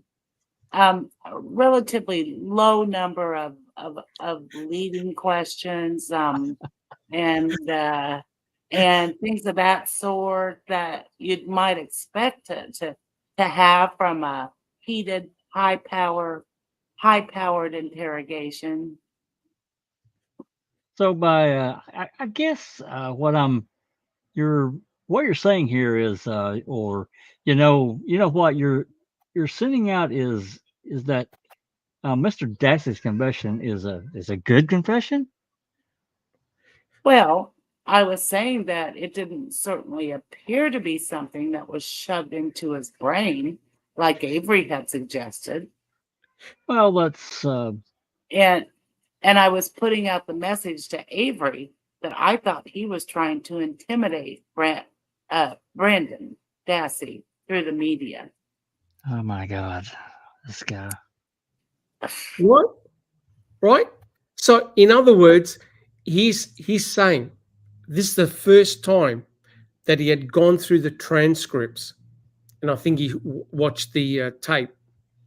He's saying that what Brendan said is a true confession. Yep. Yes, that's exactly what he's saying. I didn't see anything suggestive. Nothing. They were And no leading questions. Very few leading very few. questions. Yeah. Like, who shot her in the head? No, don't worry about it. Did he go under the hood? No, don't worry about it. So Kaczynski has clearly put his cards on the table. My client is guilty. My client is guilty. Yeah. And to prove it, look at the letter that he writes to Brendan. If we can have a look at the next slide, right? I think what we'll do, so on April 3rd, he writes this letter to his own client. So what I reckon we'll do, we'll take turns reading the paragraphs. Is that fair?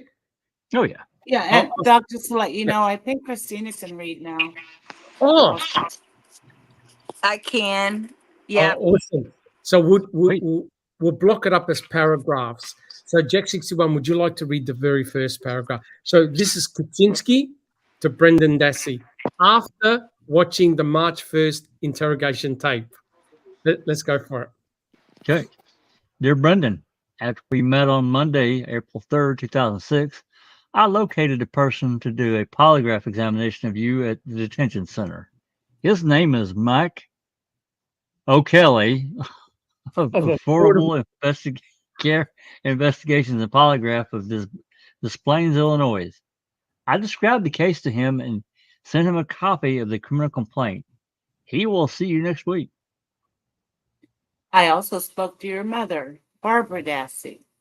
She called me while I was driving my car home, so I was not able to take careful notes.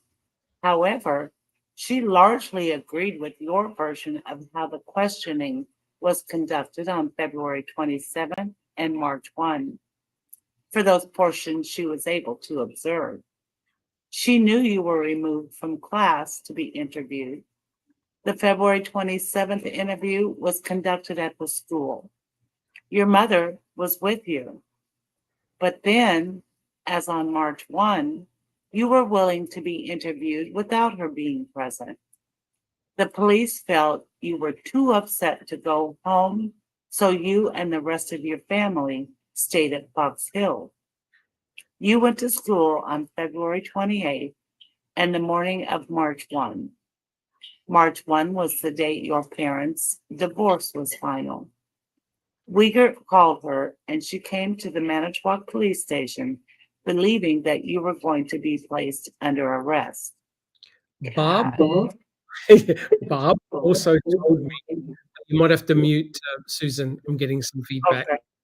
Yep. Bob also told me that your November 2005 statement in Marinette about what happened was the true version.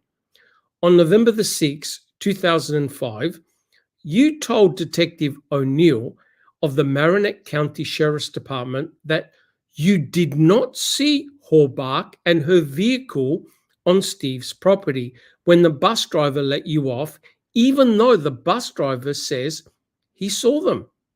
Then, when O'Neill told you that you admitted seeing it. So, if that was the true version, the question is, which November 6th version was true? On November 10th, 2005, Investigator Baldwin and Special Agent Skorlinski talked to you outside your grandfather's residence at about 12:05 p.m. You told him that Steve called you for Just wait to the next page. yeah, for help in moving the Suzuki into the garage. You did so and then went back home. Later, they talked to you about finding female bones, typo, and teeth in the burn barrel, but you denied knowing anything about it. Jack? Barb also told me that Blaine's employer called and talked to you around 6 p.m. on October 31st, 2005. She's going to have him send me the cell phone record showing that he called. Do you recall such a call? It is not really inconsistent with you going over to Steve's after your mother was home and left.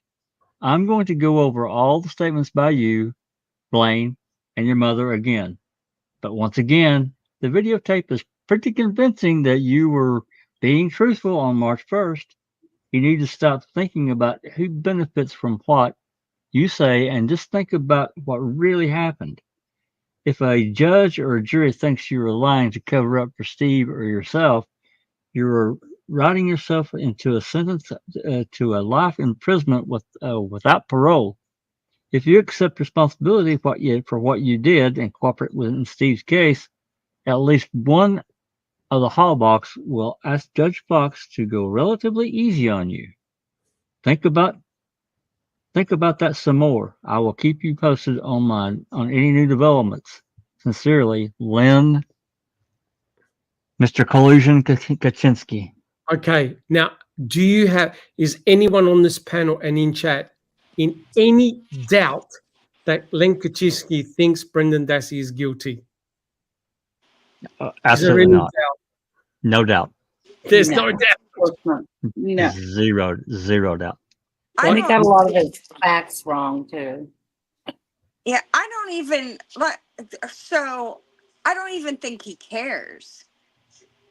No, I it's a think what process. I don't It's even. a process. Yeah, it's all this is a part of the process.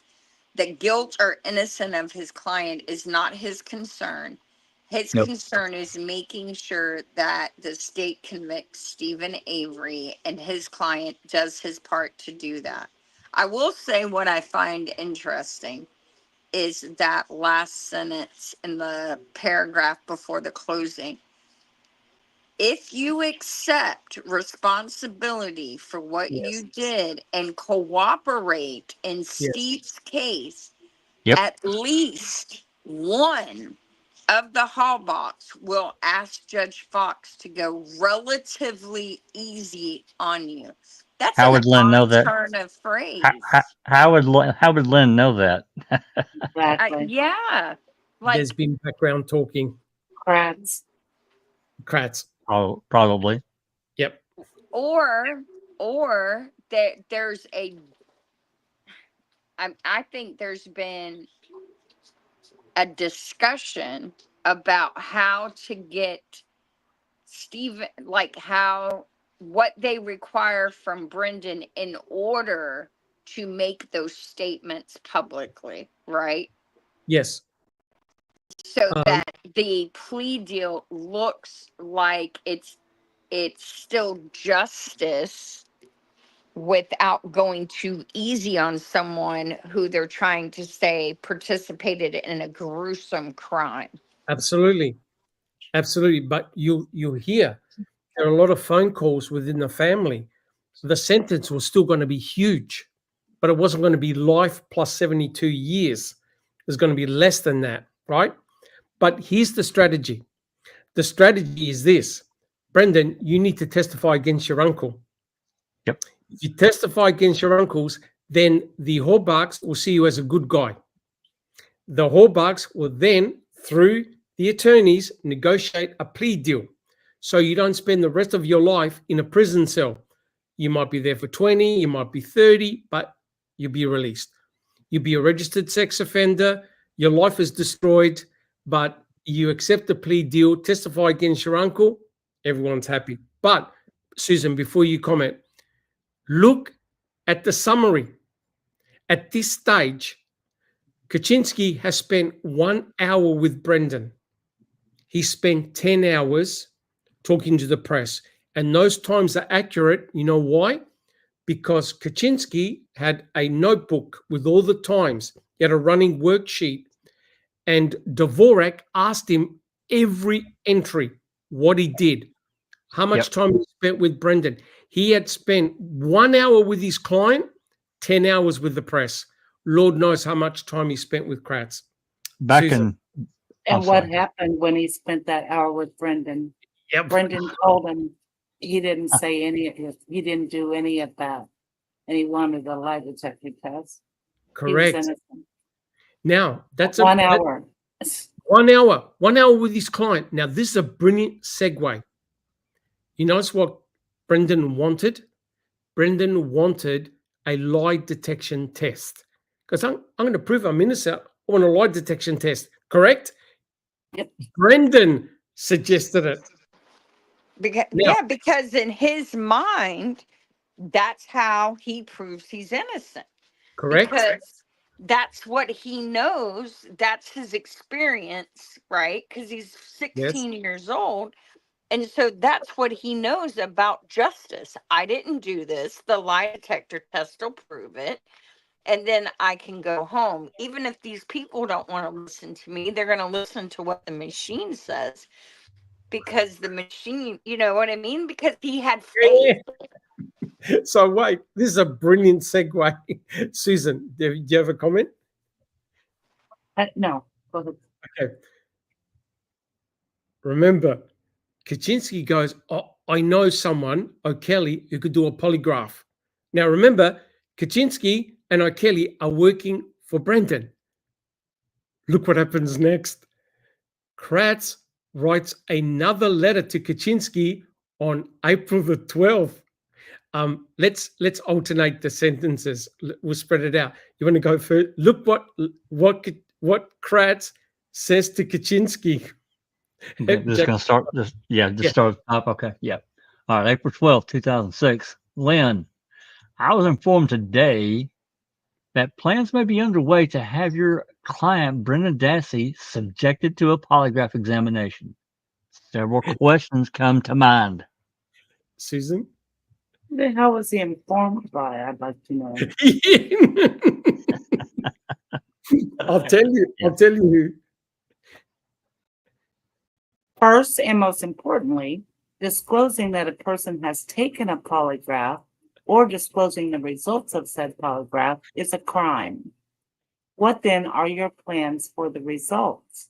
Second, as the results of any polygraph examination are inadmissible in court at any hearings where the rules of evidence apply, I can only assume the purposes of such a test and any dissemination of results thereafter would be for some impermissible reason, including prejudicial or ethically prohibited media release. As the state will not consider the results in any pretrial settlement discussions, I am making my concerns about this development known to you at this time so that you may consider the appropriate legal and ethical course you wish to take and how to advise your client. Oh my gosh. If I have misunderstood your client's reason to engage in a polygraph examination, please disregard this email. This is unbelievable. Until now, I have not commented about any pretrial publicity you have chosen to engage in. As you know, Rule 3.6 of the Rules of Attorney Professional Conduct limit the extent and type of extrajudicial statements that may be made. Unless you intend to summarize facts contained in a public document, like a criminal complaint, I would suggest that statements to the media about your client or about this prosecution cease. As always, thank you for considering this correspondence, Ken. Wow.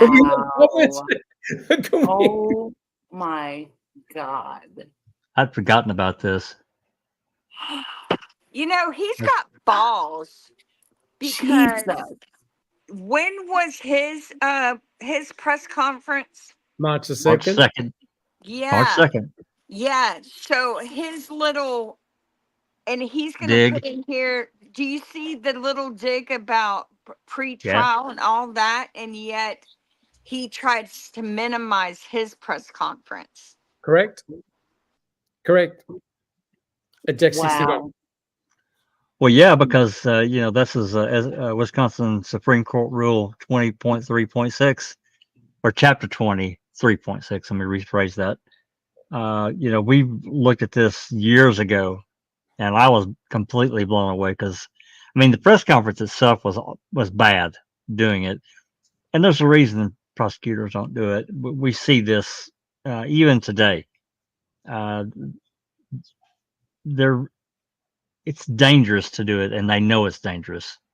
It's the reason they don't. It's generally, maybe something about a hearing coming up, or it's no comment at this time, and that's typically the end of it. It's just that's why I laughed when she was reading it. He's lambasting him about any potential Well, media leaks. You're going to he's violate the scared rule. to death that it's going to prove Brendan's innocent. Is Yep. what it is. That's exactly That's right. right. That's right.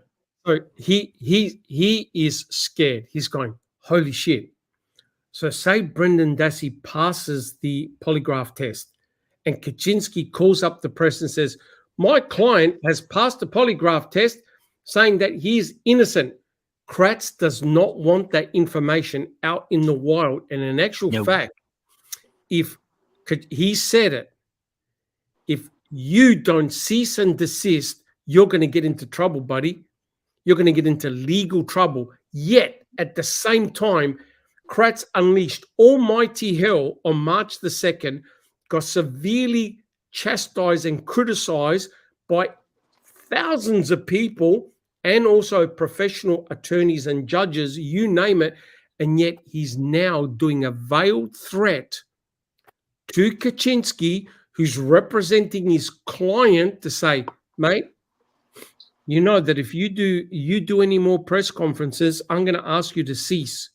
I've made no comments so far, but if you continue down this manner, there's going to be trouble. And he even told him that it was illegal for him. In fact, it was a crime to say, hey, I'm giving a polygraph test to my client. Now, that goes to show. What?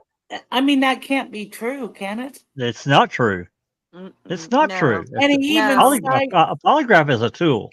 So even I cites see 94206 that it's a crime. What the hell? So I see what I think this is. I think that Kratz, there's a wild card by introducing a lie detector test before talking to Kratz about doing it. What's the wild card?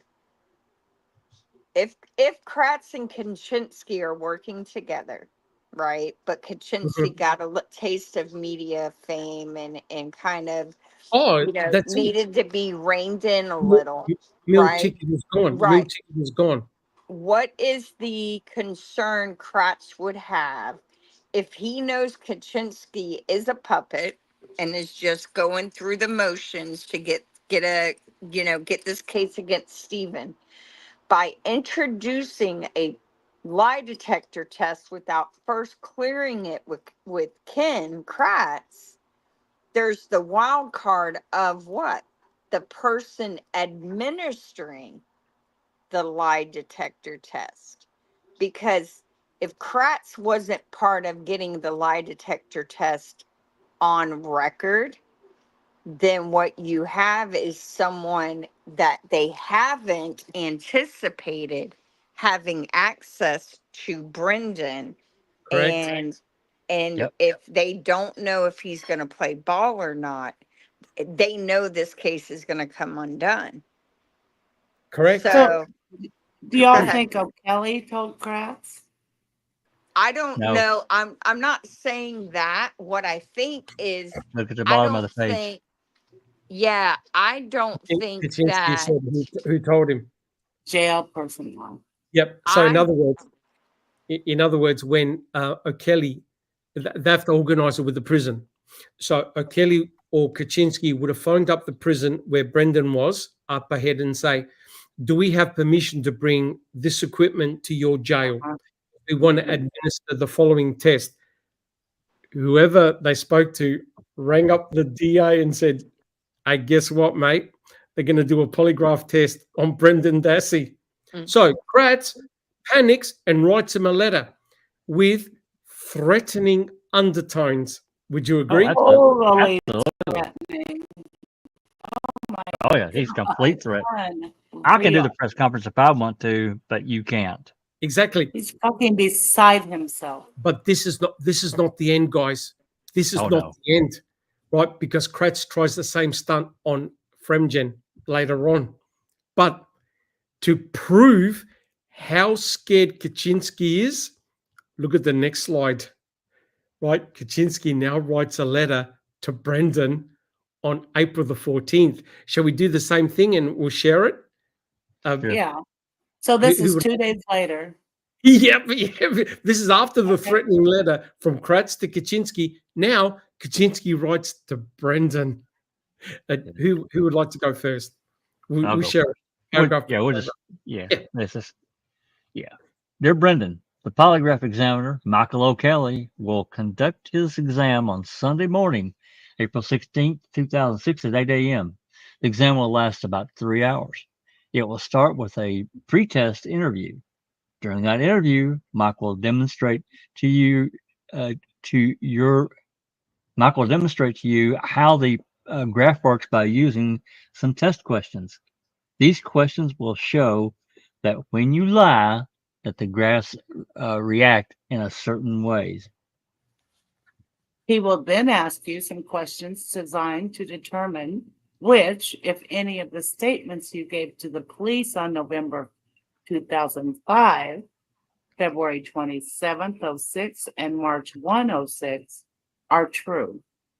He may ask, for example, if you sexually assaulted and or stabbed Teresa Halbach. Another issue will be if you helped burn Teresa Halbach's body. After O'Kelly finishes the exam, he will not tell you the results. He will tell those only to me. I will visit you personally next week to tell you the results and discuss further developments in the case. From a recent discussion with your mother, I get the impression that someone may have told you my goal in your case is to get a quick plea and drop it. That is incorrect.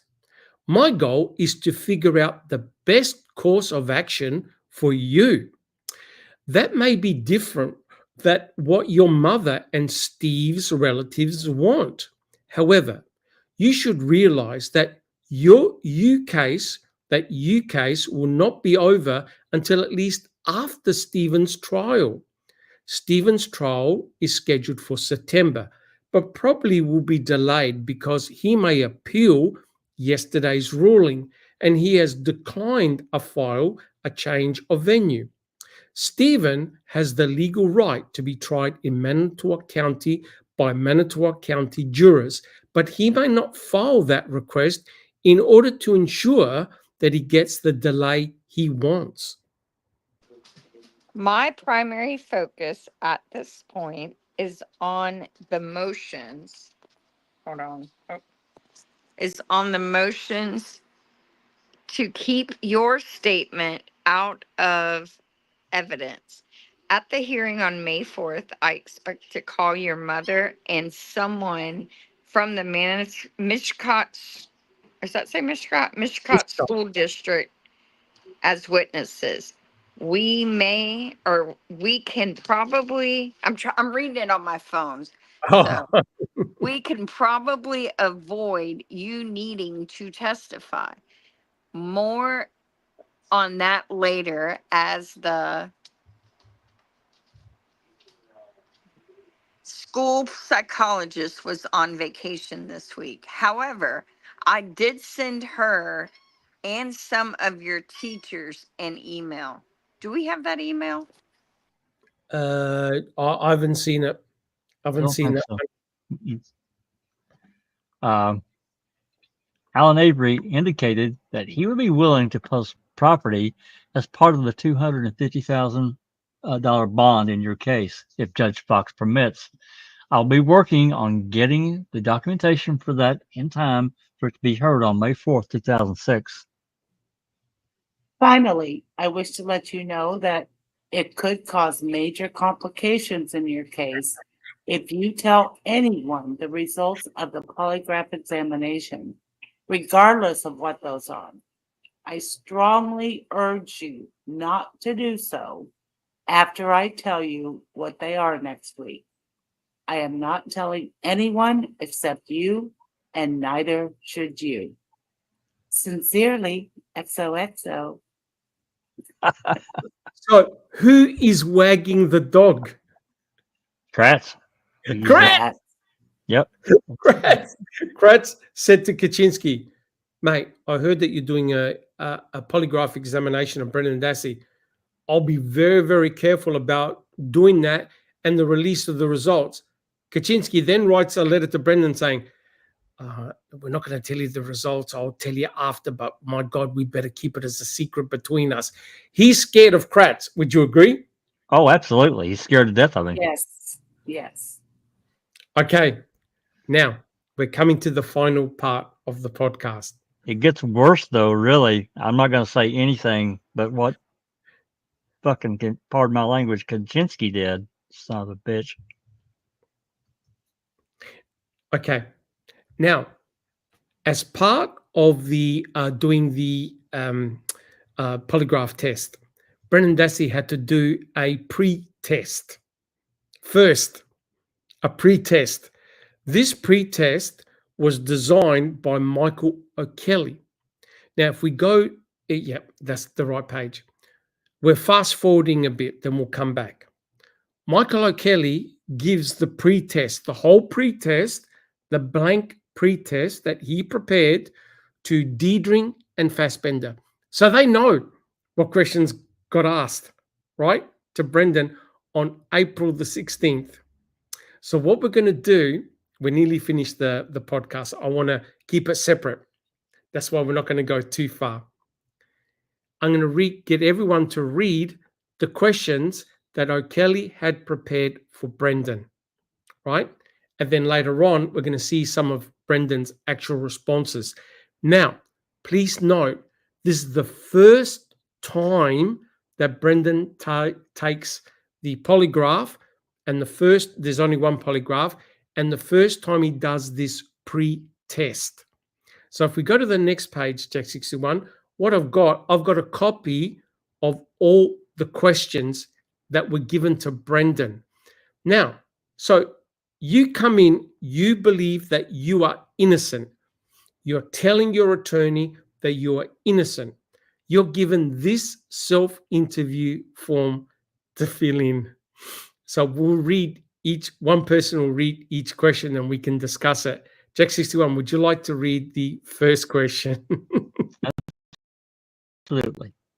Self-interview. Teresa Marie Hallbach's bone fragments and some of her teeth were discovered at a burn pit on Avery property and may have been sexually assaulted prior to her death. How would you explain this? Please write in detail your ideas that would account for this. Start from the beginning and continue.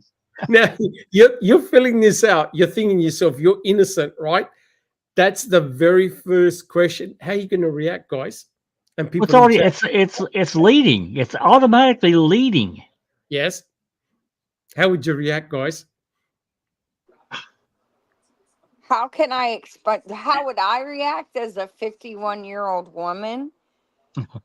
How do you expect me to write an answer to a question that I know nothing about. That's how I Exactly. would explain. Exactly. Good point. Spot But on.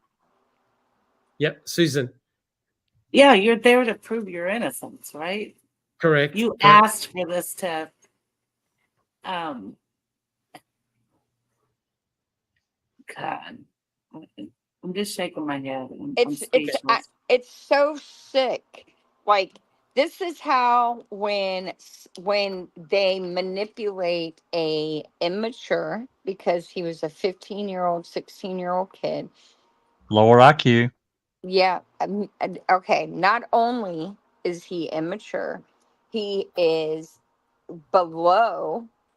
And I've learned a lot about our public education system in the last couple of years, but that's another topic for another time.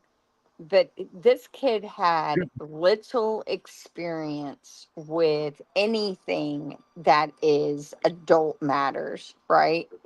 And so his only experience is going to be what he's seen on TV, merged with conversations he's had about this case.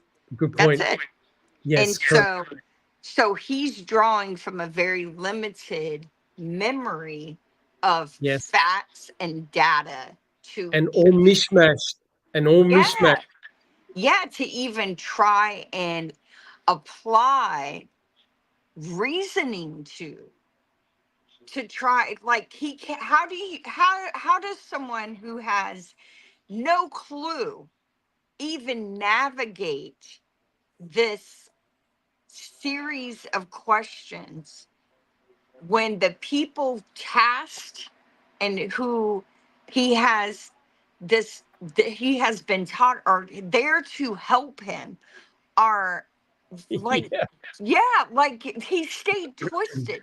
He's probably, when it comes to the first 5 years from October 31st, 2005, 5 years from that point, he probably has very limited accurate recall, because the first 5 years he was probably in like shell shock from the arrest of Stephen, the way that his family reacted to the Oh, yeah. entirety of it, all the conversations, going from a normal teenage kid to being in juvenile detention, accused of crimes he has no clue about.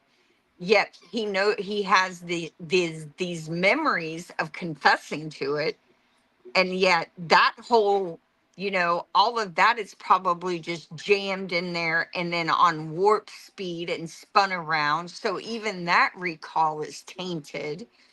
And I mean I just feel for the guy. i Now, i truly do. if you're Brendan, you must be thinking, that's the first. By the way, they then change that question around. They changed the wording when they gave it to Brendan. When they gave that test to Brendan, they actually changed that question. But that's the way it was constructed by O'Kelly. Now, if you're Brendan, you must be thinking, this is a bit strange. They're asking me to describe how would I explain this? And if you had no clue, your answer wouldn't mention Teresa, would it?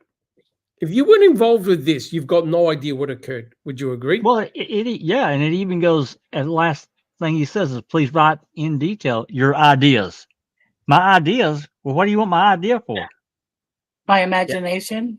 Yeah, you meant what might have happened. exactly. Yep. All right. Shall we continue? Wow. Question number 2, Susan. Self-interview, my detailed drawings.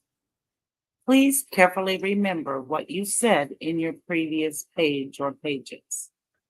You described what you know, remembered, experienced, or what may have happened.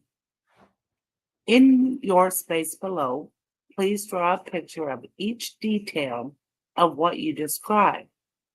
Please include your people, places, and things in your drawings. Please include people in your drawings. Stick people are okay. Draw slowly and carefully. Take your time. We have 2 pages for your drawings. When you need more pages for more drawings, ask your interviewer. Please start from the beginning and continue. Okay. So if you do question 1 and you got no idea, question number 2 is going to continue the trend, correct? That you got no idea. Yeah.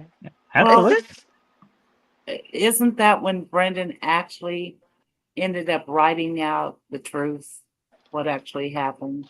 We'll show you. We'll show you. Yeah, it's coming. What I wasn't aware initially was that he did 2 of these forms, 2 of them. He did this one initially, and then he did another one. Kaczynski organized another test to be done.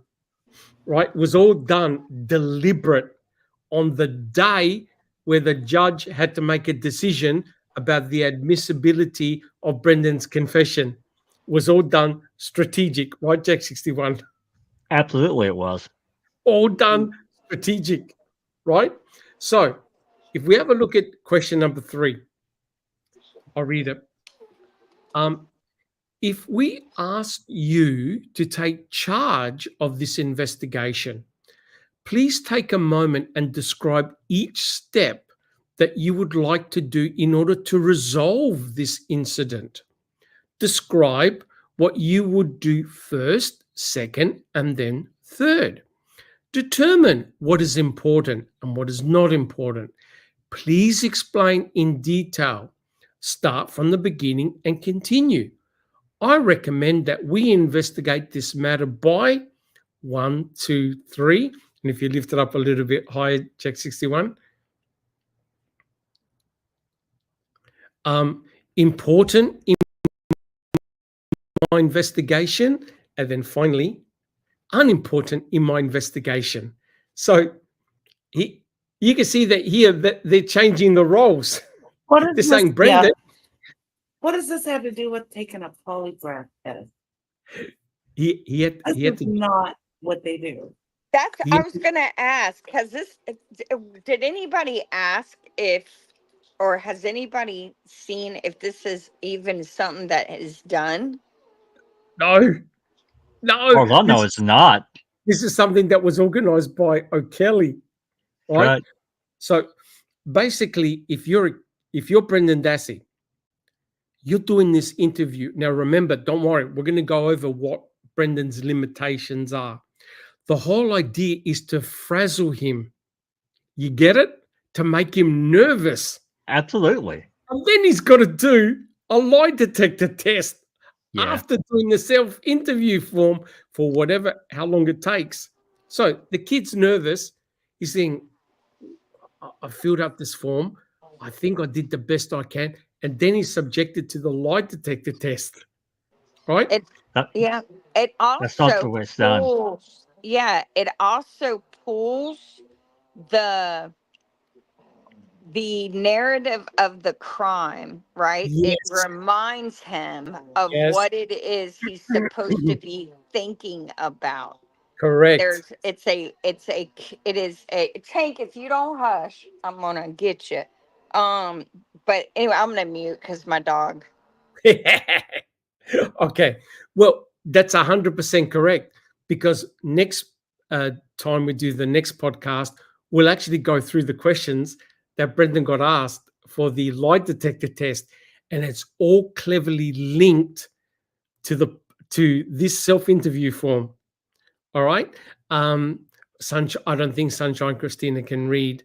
I can read. Yeah. I got it. I'll do it. Yeah. Okay. Awesome. I threw the ball for him, so maybe he'll give me 90 seconds. So it says, list each of the 5 most important causes that may have created this situation.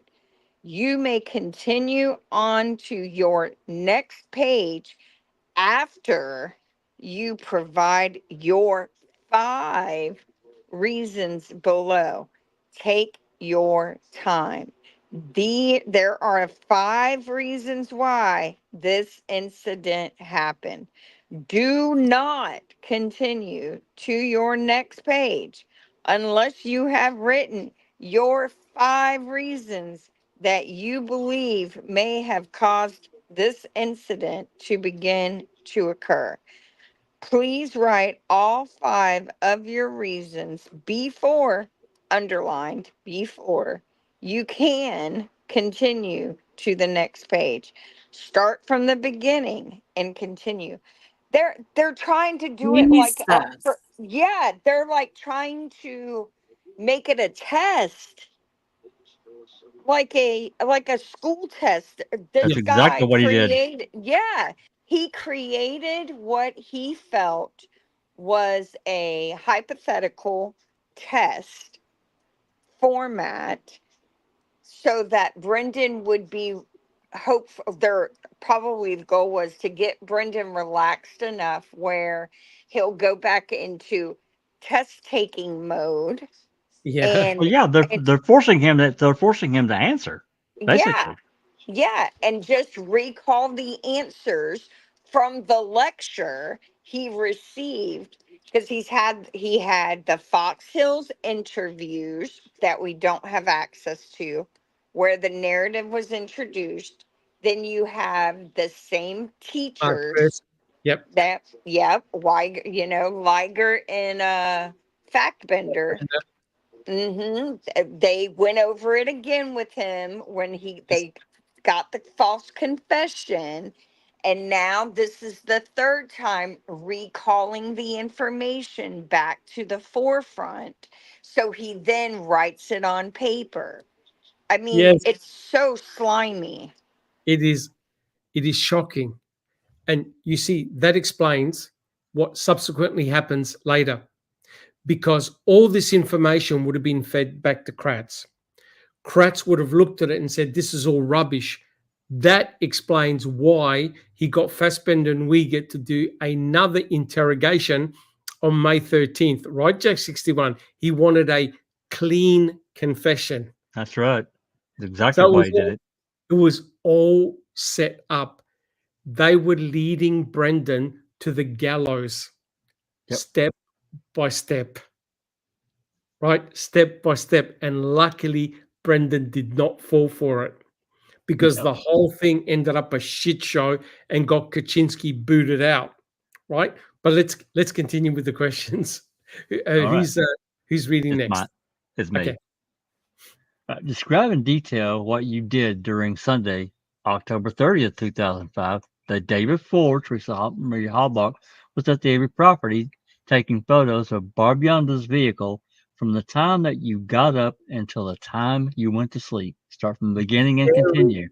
Very critical question. Okay. So remember, one of the biggest problems with Brendan is that he couldn't remember bloody days. No. Right. And O'Neill said to him, remember O'Neill, what he said to him? Goes, October 31st, that's Halloween. That's the Monday. Does that help refresh your recollections? And Brendan goes, no. No. What is this, 5 months later? Yeah. Yeah. It is. But that was on November the 6th. He couldn't even, he did, that was like a week or so later. Brendan still couldn't work out the events. Yeah. Even though it was only a week later. This is now months later. I'd be the same way. Yes. But notice what the question says, guys, on what you did on the Sunday.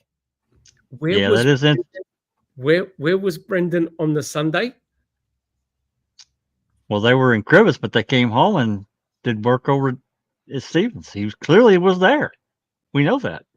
Correct. Correct. On the Sunday, he was at Crivets, but he came back on the Sunday. He was with his uncle in his garage. Yeah. We're going to read out his answer on what he wrote. It's going to blow you away, right? Cool. So, Susan, you want to read the next question? Describe in detail what you did during Monday, October 31, the day Teresa Marie Halbach was at the Avery property taking photos of Barbara Yonda's vehicle from the time you got up until the time you went to sleep. Okay. And then the next question is, Jax, this one, can you just raise it up a little bit? Was that it? It's at the bottom? Okay. Describe in detail what you did during Tuesday, November the 1st, 2005, the day after Teresa Marie Halbach was at the Avery property taking photos of Barbara Yonda's vehicle from the time that you got up until the time you went to sleep. Start at the beginning and continue. Now notice something very important here. You've got before, during, after. Agree? That actually excellent questions because they're going to test recall. Yep. Can you recall what you did one day prior, during, and one day after? And Brendan's answers are just off the charts. Off the charts. All right. Shall we continue, guys? I think it's you, Sunshine. Okay. Please carefully remember, please carefully remember what you said in your previous pages. You described what you know, remembered, experienced, or what may have happened. In your space below, please draw a picture of each detail of what you described. Please include your people, places, and things in your drawings. Please, in parentheses, please include people in your drawings. Parentheses, quotation, stick people are okay. Draw slowly and carefully. Take your time. We have 2 pages for your drawings. Oh, when you need more pages for more drawings, ask your interviewer. Please start from the beginning and continue. Okay. Jack 61. Please take a moment and think about what you have written and drawn up to this point. Now, thinking about your written information in this survey so far, would you like to make a change about any of your information?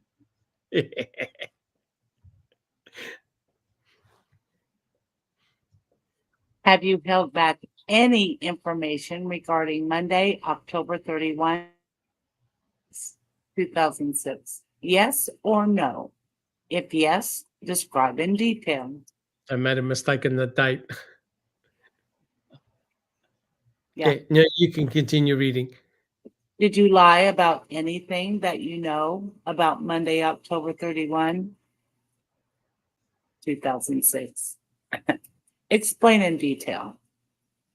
Is there something that you could have done that would have prevented the fatal injuries that Teresa received on Monday, October 31, 2005? You got it right that time. Write 3 reasons why you think that this happened to Teresa. 1, 2, 3, explain. Write the names of 3 persons who may have participated in what happened to Teresa on Monday, October 31, 2005. 1, 2, 3, explain. That's interesting. Did you write any false information in any of your questions in this survey about the day that Teresa was taking pictures of the Barbara Yonda vehicle? Right. Wow. Now, if you're innocent, all the answers to that is, I don't know. I don't know. I don't know. I got no fucking idea. Correct? That's right. But but notice there's no option. Nope. No. There's no option here. Nope. Did you tell all the truth? Are you lying? Right. This, so this is supposed to be, this is supposed to be a pre-interview for a lie detector test. Lie detector test. Where the examiner is a non-affiliated party who is seeking the truth of whether the person being interviewed is giving factual or unfactual information about a crime in order to obtain justice for the victim, right? Correct. Like, that's the narrative we're supposed to be believing is playing out here, correct? Correct. Okay. But look at Does these questions. Look at these questions here, though. They are there to evoke a response. They're Yeah, there without an out, without an out. There's no out. Correct. Yeah. It's almost like he incorporated the read technique in the questions. Yep. Susan. Susan. I agree. Susan. Okay. I think it's my turn, right? Is it my turn? Yes. Yeah, it is. Yep. Question number 1. How do you feel now that you have almost completed the survey? Should we believe your answers in the survey? If your answer to the last question was yes, give us one reason why. What would you say if it was later determined that you lied in the survey? While filling out the survey, what were your emotions? Were you afraid while completing the survey? Yes, no, sort of. Please tell us the name of each person you have talked with about this. Their names are, we talked about, they can be contacted at. If you were asked to pay money regarding this incident, how much would you pay for? For counseling, for restitution, investigative costs, costs of, for damages, other? Why? WTAF. Yep. I continue. If you have a direct connection to this incident, you may be asked to take a lie detector. There it is. Yep. You may be asked to take a lie detector test to determine what you know about this incident. When would you be available? What test questions should be asked in a lie detector test about this incident? 1, 2, 3. Explain in detail what a lie detector test could prove. And what would be the results of a lie detector test? Pass, fail, I don't know. Who? Why? Thank you for the above answers. Please turn this page over and continue providing detailed information. Oh my God. Oh, Kelly is a lunatic. Just before his lie detector test.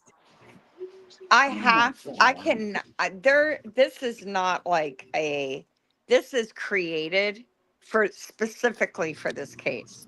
There's no way that a reputable person administering a lie detector test thinks that giving someone this paper to fill out is going to keep them at a normal baseline so that they can then gauge any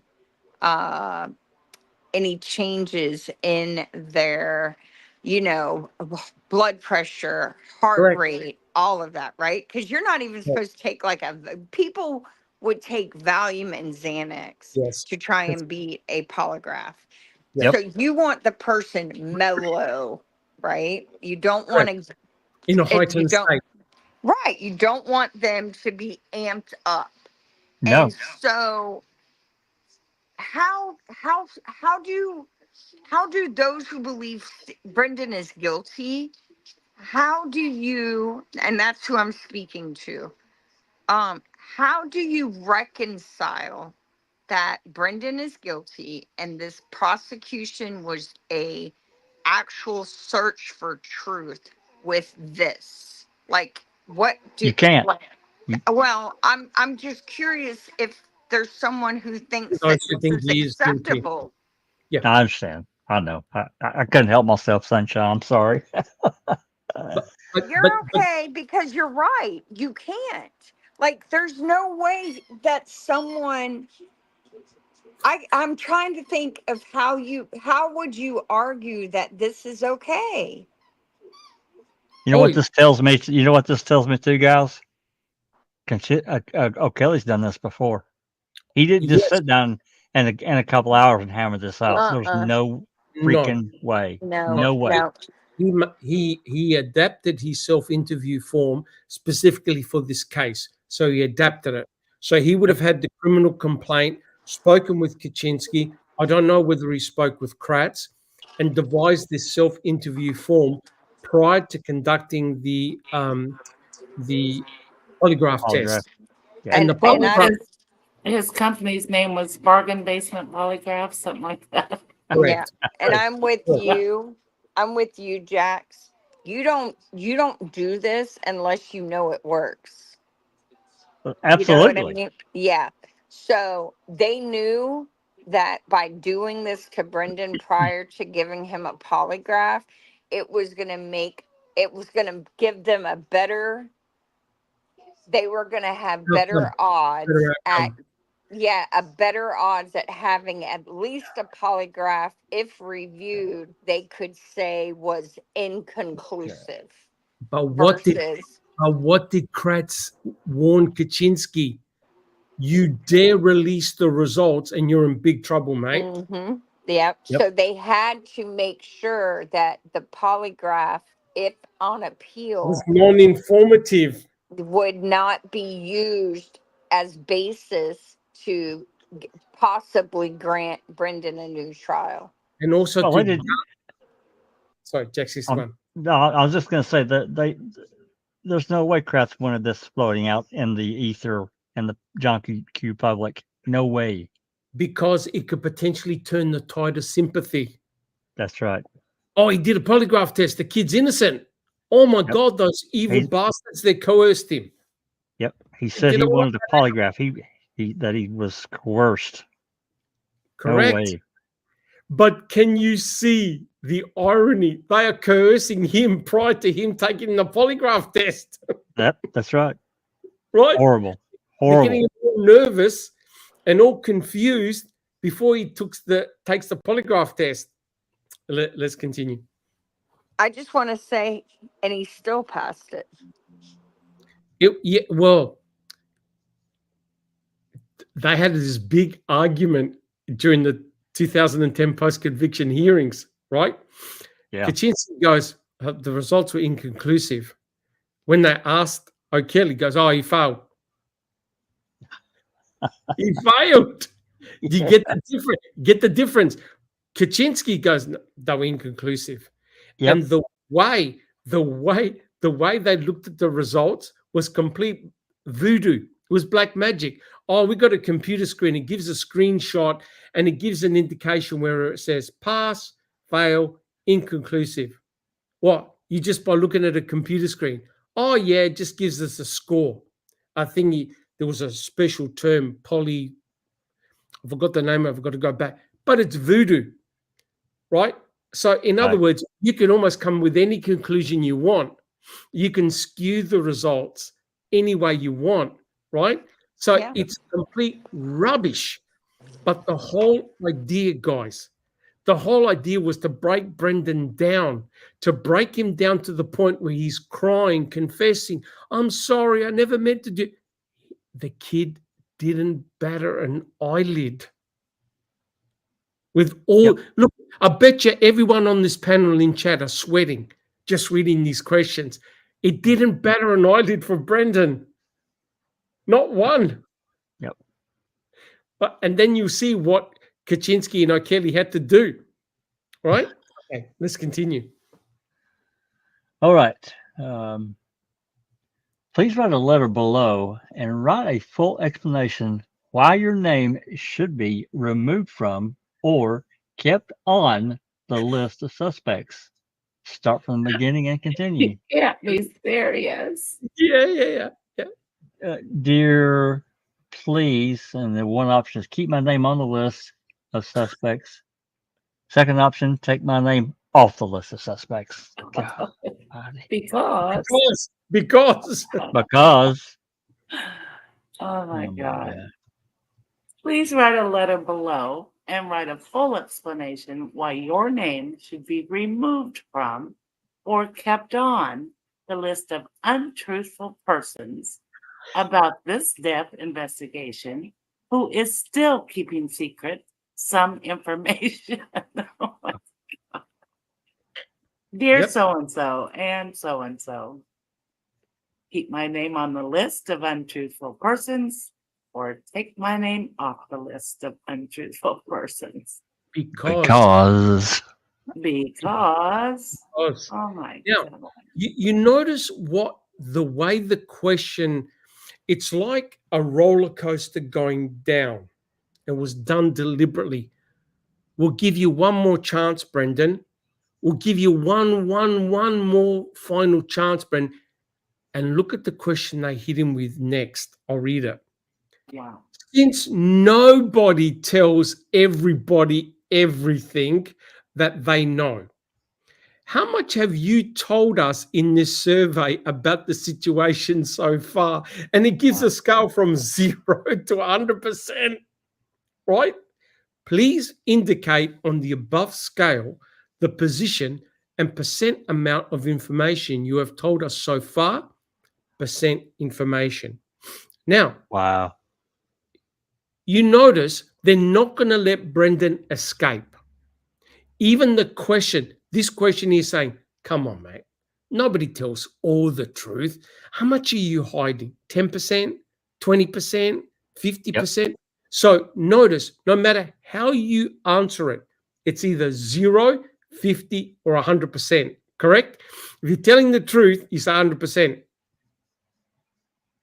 Correct? Imagine presenting this whole thing to an intelligent adult. This is why Nyrider changed her major. You know what I mean? Because this right here had to, because you can just see the passion. You know what I mean? Like in being young and impressionable, seeing what was done to him had to have destroyed her faith in justice. It'll And destroy anyone's faith in justice. yeah. Imagine if this happened to your son or daughter. Yeah, well, that's why I'm here, right? Because the thought of it happening to Brendan just breaks my heart. And I remember, guys. Sorry, Sunshine, for cutting you off. you're okay. They are on Brendan's side. Yeah, right. They're supporting Brendan. We're here to help you. We're here to help you. Just like Fassbender and Wiggett said, we won't leave you out in the cold. We'll look after you. No. He said it right when he said he was the sacrificial lamb. Correct? Yep. Correct. Okay, shall we continue? Yep. Is it my turn? Is he? I think so. Oh. Who Yes, read the last one? Yeah, yes, Sunshine read the last one. Okay. On the previous page, if you did not mark 100%, then answer this question. Quote, since you have not told us everything you know, please tell us everything you haven't told us. End quote. We need to know everything you know about this. Take your time. Write your information below, start from the beginning, and continue. Yep. See, it's the never-ending roller coaster. That's right. We're not going to give up the pressure. We're not going to give up the pressure. So you said you weren't 100%. Tell us what you left. Tell us the rest. Tell us the rest. Susan, I think it's your turn. Do you think the person or persons who is not telling the truth about this incident deserves a second chance? Yes, no, or maybe. Why? How can we help the person feel better? Why will the person admit their mistake? Who will the person admit their mistake to, and why? When will the person admit their mistake? Why? Do you think the person or persons who is not telling the truth about this incident will admit their mistake? Yes, no, or maybe. I can Wow. fill this part out. Yeah, that's a no. Okay. But do you notice that they're not letting it go? Oh no, there's no out. Yeah. There's no out. He's going around in a spin. They're not going to let him go. And this one, please write in detail what you would like to be written in the report about you and this incident. Start from the beginning and continue. You know what this kind of reminds me of, and I'm not no psychology major or anything, but this The kind of reminds CIA. me, yes, of a PSYOP operation, right? Yep. Doesn't it? Yes. Really? Yes. Yes. Yep. Wow. Yep. This is like the Nazi spies. That's Right. exactly what that's exactly what this is. It's like it's subliminal programming. It's psychological. Yeah, Completely. it really, really is. It is completely rewriting his memories so that he, like I said, he is not going to know up from down. Correct. And his entire memory block from that time period is probably one big massive jumble of just this confusion, Yes. which was their intended goal all along. Correct. Correct. So, It's Doc, like you said that they ended up changing this. Was it changed one significantly? question. No, one question. And don't worry, we'll read it. They He changed actually went through all of this. Yes, Brendan did. How long was he with O'Kelly? Hours. I think it was for hours, several hours, because they did the self-interview form first, and then they did the polygraph. And don't worry, next podcast, because I want to keep it separate, because we're nearly done. We're in our last section. Then we'll go through the questions that he got asked, right? Which is very, very interesting, because that led to further strategies. Don't worry, everything was pre-planned and worked out to a T. I've got to tell you, I've never seen this stuff before. Never seen this self-interview. Me either. Well, that's why it took me so long to put the podcast together. I was discussing with Jack 61. It got worse and worse and worse. Correct, Jax? Jack Oh, 61. absolutely. The more information that I was putting together, I could see step by step what Kratz, Kaczynski, and O'Kelly, Fassbender, and Wiegert had planned for Brendan. They were preparing his execution. No way out. Do you think O'Neill and Krivitz do you think he laid the foundation for it? Yes. Yes. Okay. I Brendan's think yeah. is November Go ahead, Doc. 6th. So this was likely the goal from the beginning was to have From the start. Brendan. But they needed an entry point. The entry point was Kayla.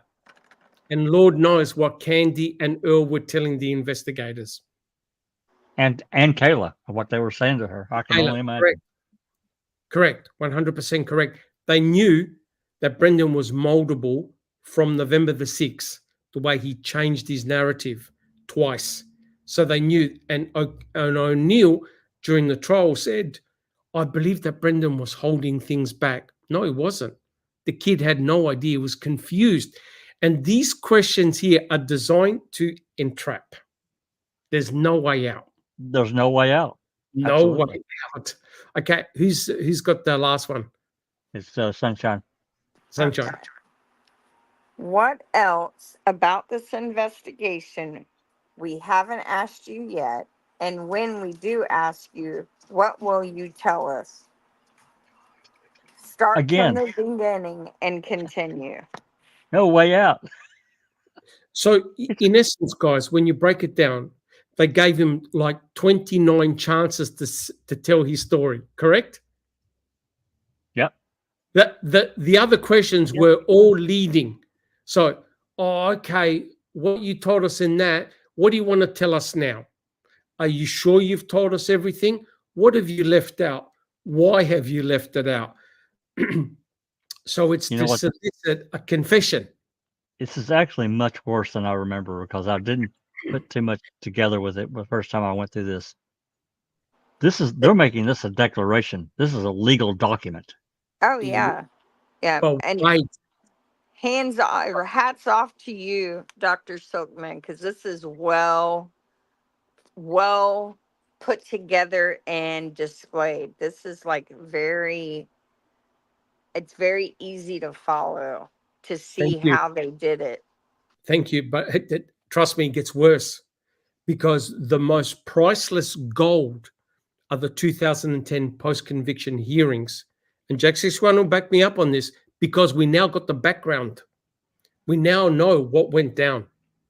Oh, yeah.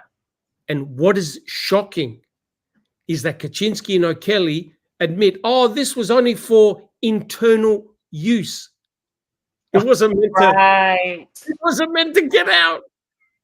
But it's a declaration, and it says, I declare on a penalty of perjury under the laws. Yeah, this is a declaration. Correct. It was only meant for internal use. Well, remember, yeah, but if it had worked the way they wanted it to, it would have been able to be used in court. Correct, because what Kratz wanted was a clean confession from Brendan. And remember what Kratz said to Kaczynski: your client won't even have to appear in court. He testifies against my client. He testifies against Stephen. We'll do a plea bargain. We'll get the Hallbucks involved.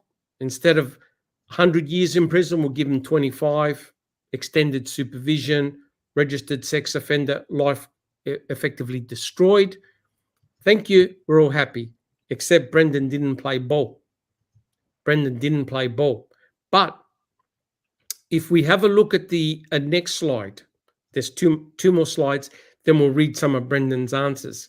We'll do one slide each, right? What they didn't know and what they didn't trust were any of the psychologists. Would you agree, Jack 61, on that? 100%. Absolutely. No, they threw them all under the bus. They did not want to hear about any psychological investigation of Brendan. You heard what Kaczynski said. Well, it's pretty obvious. I'm just stating the obvious. If the confession is true, what's on the tape is done like a dinner. However, the psychologists were telling a different story, right? So we'll read one each. Who would like? Are you first, Jack 61? We'll do one plane each. Yeah. All right. The question: in what capacity do you work at the Mishcot School District? This is Frimgen to Ms. Schoenberger Gross. Answer: I'm the school psychologist and the coordinator of alternative services, which includes the special education coordinator responsibilities. So before you continue, Susan, so Brendan was undergoing this supervision for years. The teachers recognized that Brendan had issues, serious issues, right? This is not a spur of the moment that just happened. This has been going on for many years. Would you like to down or do I go down or across? Down? Any way you want. Any way you want. Susan, would you like to read the second one? And this is also an answer. Yep. Brendan continues. Pardon? This is from the school counselor, the school psychologist in court. Brendan continues to demonstrate delays in his basic reading comprehension, and language skills, both receptively and expressively. Brendan needs specialized instruction, which the regular education environment alone does not provide. He needs special education services and supports to help him be successful in school and to help meet his needs. I'll read the top one. Answer: uses minimal eye contact, gestures, and a variation of pitch in conversations, in therapy, and in the classroom. Willingly participates in speech and language therapy sessions. You see it, Sunshine? Yep. He exhibits difficulty responding clearly and concisely to others. Paragraph comprehension, defining vocabulary, and understanding age-appropriate vocabulary terms remains challenging. Brendan will occasionally ask questions when he is unsure.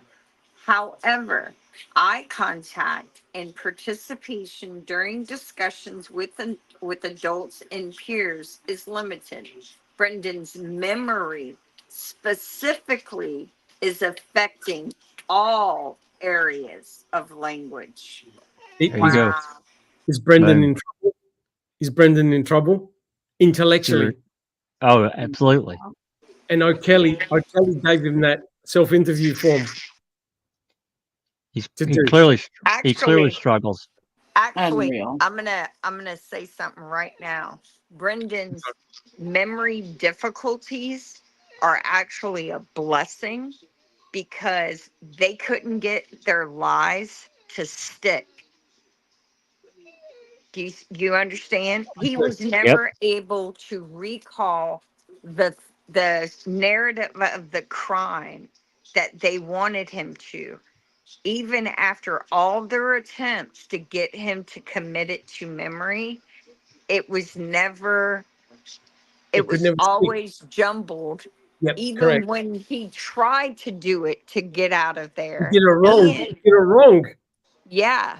And the only thing that he has ever stated consistently and without a twisted of events is the truth, Correct. which is what the evidence, actual physical evidence that we can corroborate movements and timing of confirms. And that's a blessing. I mean, he's still in prison, but it exposes this for what it is. But that's the ultimate sin. That's exactly why I'm doing this podcast, to show the ultimate sin done by Kratz and Pagel on March the 2nd by not fact-checking and releasing all that vitriol, disgust, and terror on society without fact-checking. And now we've gone full circle. And Sunshine Christina, you summed it up perfect. There's nothing to back up the kid's story, but the damage was done. Would you agree? Absolutely. Yeah. And now we are seeing in real time what his own attorneys did. In real time, how they're collaborating between the state's attorney, prosecuting attorney, who's prosecuting his uncle, communicating with Kaczynski, saying, mate, get him to find all this evidence, get him to do we'll do a plea deal. So my case against Stephen is so much simpler. All I've got to do is say, see, judge, we've got a full conversion. We don't have to worry about any forensic evidence. The guy's guilty.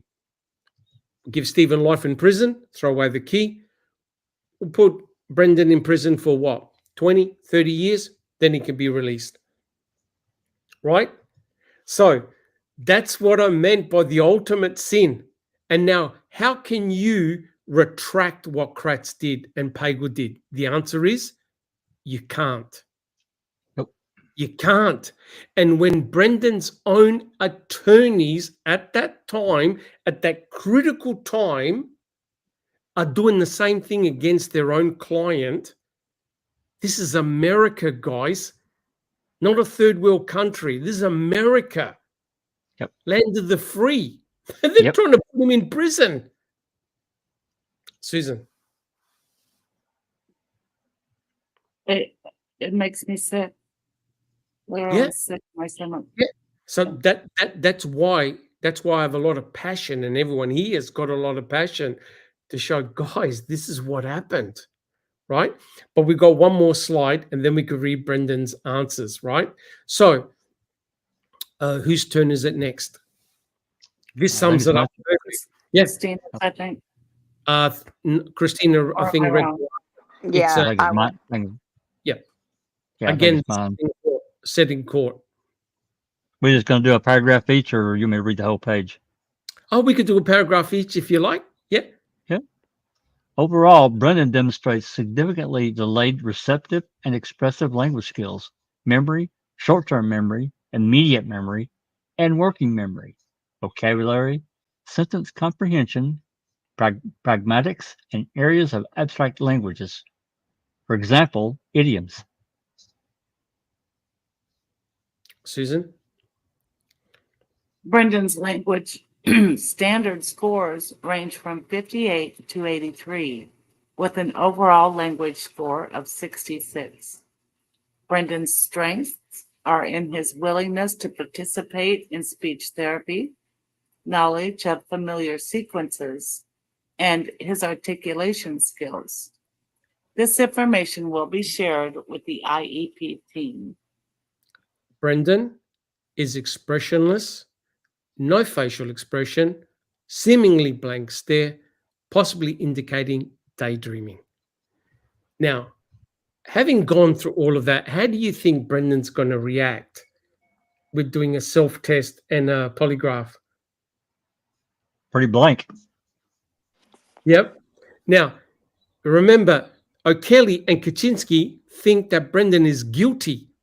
So they're getting the vibes from Brendan that he's not caring, Holding back. But the reality is that he's about done.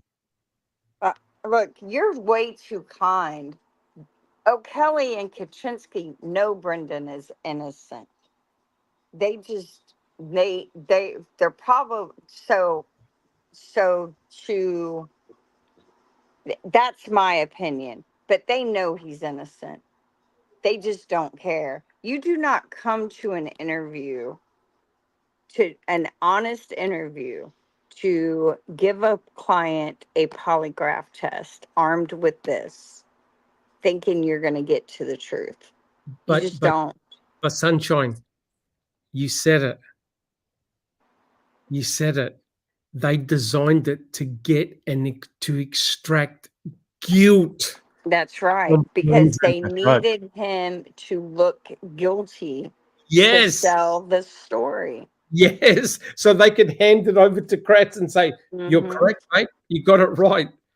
They designed it. The form was designed. If they believed him, if they believed he was guilty, they would have just administered a regular polygraph, how it's normally done, because they would expect the polygraph to go in their favor. The fact that they had to design something to try and help get him into a state where they could extract the information needed says to me they knew they were dealing with an innocent kid. You wouldn't set it up for him to fail if you thought he was guilty already. You would believe that the tools you used would show his guilt because they are used to prove guilt or innocence. Correct. Innocence, they're not used as a prop to sell a fictional narrative. But this is designed to extract further solidify a wrongful conviction by extracting another false confession. Correct. They extended it. They extended what Fassbender and we get started, correct? That's exactly right. They extended it, right? So now we're in our final couple of slides of the podcast. This is Brendan's answers, and what we could do, we can share it. We'll read a page each. So you notice, I'll read is it your turn, Jack 61? Whose turn is it to read next? Susan's. I know, I think is it you, Sunshine? It's yours, Doc. Oh, no, yours, Dr. Silkman. That's right. Me? I think so. Okay. So would someone like to read out the question? Notice they changed the question. This is question number 1. Who would like to read out the question? I'll I'll read read out. it. I'll read the question and then y'all can read the rest. Okay. So this person received sexual and fatal injuries. How would you explain this? Please write in detail your ideas that would account for this. Start from the beginning and continue. Okay. So is it my turn to read? Yes, because go I ahead. jumped ahead of you. I'll just read one page and then we'll pass it down to the next. Now, so Brendan reads this question, right? He's got what? Sexual and fatal injuries. How do you explain? Look what Brendan wrote. Now remember, this is the first time he does this filling out the self-interview form on April the 16th. Okay, the story is that me and Blaine, my brother, came home from school at 3:45 p.m. about and walked down our driveway and went into the house, and Blaine went to get the phone and called his friend Jason to see if he was going trick and treating. And then at 5:30 he went up the PM went up the road to go with Jason and picked him up. My mum came home when Blaine was walking up the driveway. Blaine was halfway to the mailbox to get picked up when mum came home. Then mum left home at 6 p.m. to go shopping with Scott. I was in my room playing PlayStation 2 and got a call from Blaine's boss, and I told him that he was gone trick-or-treating with a friend. He told me to tell Blaine to call his boss when he got back home at 11:30. I then went back to my game and played it for an hour or so and got a phone call from Stephen at home that if I wanted to come over to the bonfire and help him with burning tires and some Sunshine Christina, you could read the next bit. And branches and wood, van seat, cabinet, and we used the golf cart to carry the stuff over to the fire. Then mom and Scott came home from shopping at 8:30 p.m. And then she called Stephen on his cell phone and told him I was to be home at 9:30 to 10, and she asked him if I had a sweater on because it was cold that day. I went home at 9:30 and watched TV for an hour or so, and mom told me it was bedtime. I did so. I did go. I did go and went to bed and woke up at 7 a.m. for school. That is the true story. Now, Brendan got a couple of events and days completely wrong. Would you agree, guys?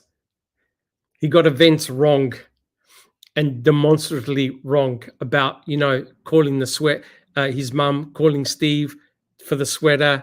That didn't happen on October the 31st. It occurred at a different time. But if you're O'Kelly reading this, if you scroll down a little bit, scroll up, there's a big problem. There's no mention of Teresa Horbach nor her RAV4. Is that a problem? Yeah. Yep. Right? Because the Or original a fire. Oh, there is a fire. Sorry. Yeah. So Brendan's he got about 60 to 70% of the facts correct. It's a consistent story that he tells. And that is, he got off the bus 3:45 with his brother, Blaine. They walk up and they go in their home. He doesn't mention Teresa, doesn't mention a RAV4, doesn't mention Stephen, doesn't mention a burn barrel, doesn't mention getting the mail, doesn't mention going into Stephen Avery's trailer, doesn't mention Teresa Horbach at all. Critically, he talks about the fact that Blaine is going trick-or-treating, rings up his friend. He goes trick-or-treating, his mum comes home, and then later he says that Stephen called. Stephen didn't call. Stephen actually went over and got him, right? Talks about his mum leaving with Scott, then coming back. And then he talks about that, oh, my mum phoned Stephen to say I need to come home by 9:30, 10 o'clock, and I need a sweater. Problem was, he forgotten. He was home by 7:30. So he transposed, like Sunshine Christina said, he transposed certain days and events and mishmashed them. Because remember what the school psychologist said? He's got bad memory. Right? He's like to remember most of that, to be quite honest. Correct. But that was a consistent story. And he said, that is a true story. And if you notice, what is missing from everything, there's no Teresa Horba, there's no RAV4. If you're Kaczynski and O'Kelly, what's waving now? A red flag. You got a big red flag now. Fire burning. Holy shit. The guy hasn't mentioned, he hasn't mentioned Teresa, he hasn't mentioned Arabi, he hasn't mentioned nothing. We put all this effort into building these questions and it didn't work. Didn't work. It didn't work. All right, shall we continue with some? I haven't got all the questions, guys. I've only got some. Some I've left out because they're just plain drawings. He was asked, oh, where were you? Where was Blaine? Where was your mum? What were you doing? So they were just stick drawings, right? But who's next? Jack 61. Let's see, who's after you? I think it's you. Yes, it's me. Yeah. Do you want me to read out the question? Yeah, please. Okay. List each of the 5 most important causes that may have created this situation. You may continue onto your next page. After you provide your 5 reasons below, take your time. There are 5 reasons why this incident happened. Do not continue on your next page unless you have written your 5 reasons that you believe may have caused this incident to begin to occur. Please write all 5 of your reasons before you continue to the next page. Start from the beginning and continue. Look what Brendan wrote. Boy. Number 1, that Manitowoc is trying to set Stephen up for the killing of her. Number 2, because one day he's seen the taillights down by him of the day Stephen went to the store with Chucky. Number 3, once Chucky seen headlights by his house the day after that about. Number 4, that's the real killer. Put the car down in the Avery's yard, maybe because they didn't like them. Number 5, that one is trying to put the Avery name in a bad situation. Oh boy. That's fantastic. It is. Now, if you're O'Kelly, Kaczynski, and Kratz, would you like that answer there? Oh, no.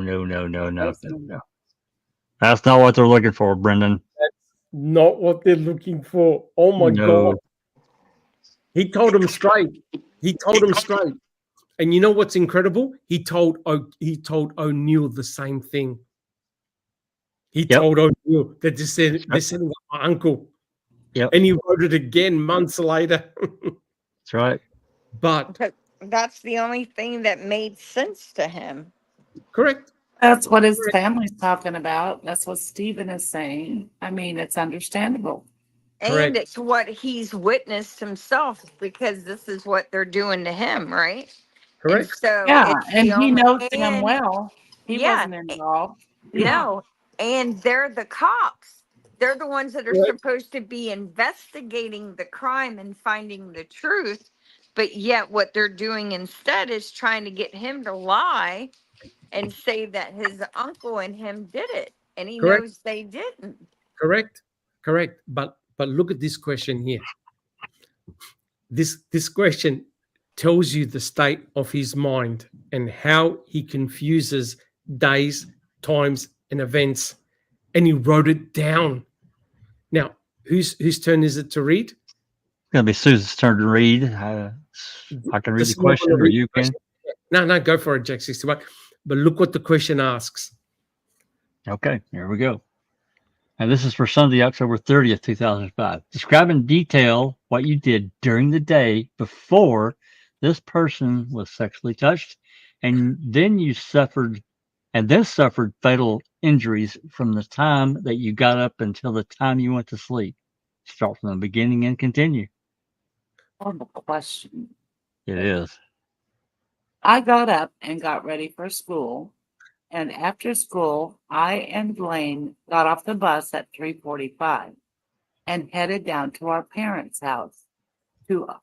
Headed down to our house and then went in the house and I played PlayStation 2 and Blaine watched TV until 5:30.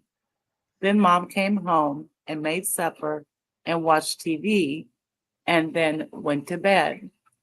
And the next day got up at 7 a.m. for school. And after school, we went to Our house, and Blaine called his friend, and I played PlayStation 2 until Mom came home. And she left, and I got a phone call from Blaine's boss, and I let him go and played my game. And then I answered the phone at 6 o'clock, and it was Stephen asking me if I wanted to come over to the bonfire. And I did, and I helped him pick up the yard and picked up the band seat, wood, a cabinet, and tires. Then Mom came home at 8:30 p.m. and called Stephen on cell phone and asked that I had to be home by 9:30 to 10 p.m. and asked that if I had a sweater on. I went home at 9:30 and watched TV with Mom, and at 10 went to bed. And in the morning, Blaine told me that he got home at 11:30 p.m. that night. Was that the events of Sunday? Nope. No. Well, Part of it. he No. told Sunday and then he told Monday. He told both. No.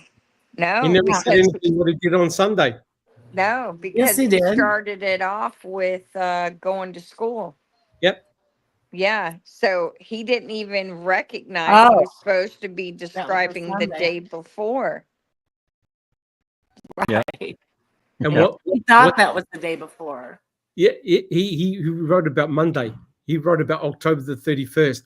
What was he doing on Sunday, Jack 61, at They were- 8:44? Oh, he was at Stevens in the garage.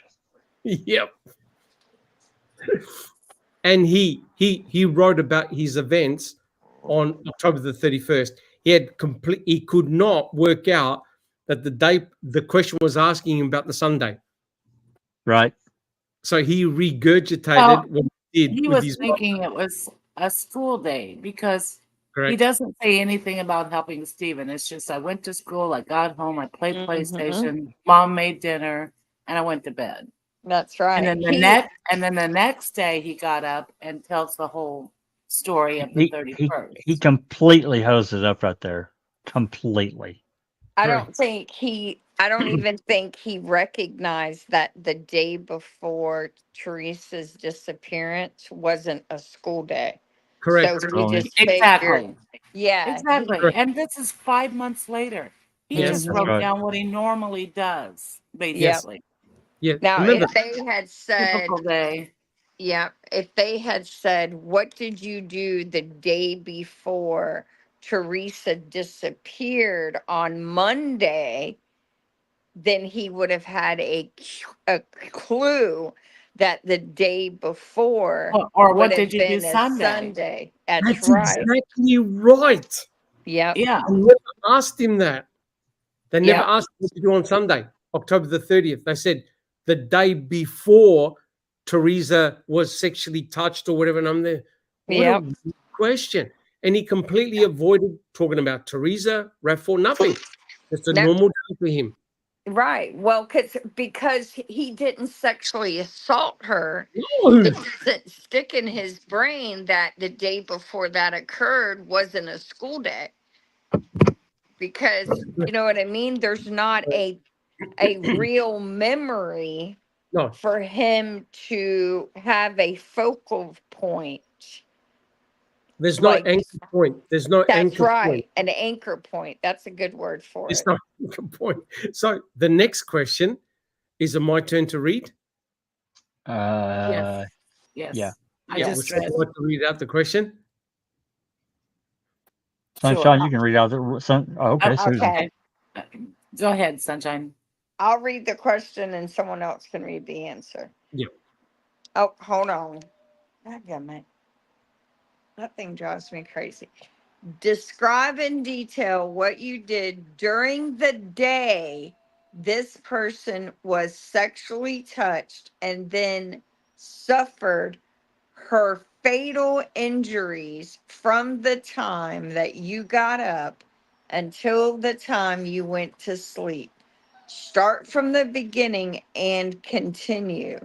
Okay. So this is October the 31st, right? Monday. Went to school and played PlayStation 2 and went to the bonfire at 6:30 p.m. and helped Stephen to clean up the yard. And we did that for 2 hours until Mum came home. Got a call on Stephen's cell phone and talked to my mum about me being at home at 9:30 to 10 p.m. Then at 9:30 p.m. I went home and watched TV with Mum. Then went to bed at 10. So guys, his mum went to Scott Tadich house at 9:06. That's right. His mum didn't come home. Probably stayed over at Scott's. So can you see the kid is trying to be you're correct, Sunshine Christina. He's remembering what he does routinely. Yep. And he puts it in because he does things by repetition. I go home from school. Well, I play PlayStation and then I watch a bit of TV and go to bed. That's him. Consequential. He remembers helping Stephen clean up the yard and burn some stuff. Correct. He doesn't know what day that was. No. And the tragedy is he was there on the Sunday where he could have helped his uncle, helped clean up the yard, and they could have even had a small fire. I'm not saying they didn't have a fire on October the 31st, but notice the time that he says he helped his uncle, around about 2 hours. You know what's interesting?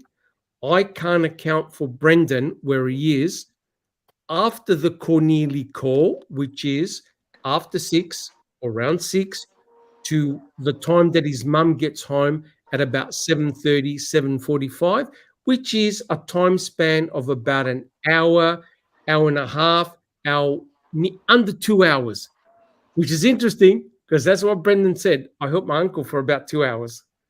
Yep. Then he got the time wrong. Yeah, correct. But his mum came home at about 7:30, 7:45. Why? Because Scott Tadich was home by 8. He was watching Prison Break. And I checked on the newspaper. I think Brendan probably helped Stephen push the Suzuki into the garage.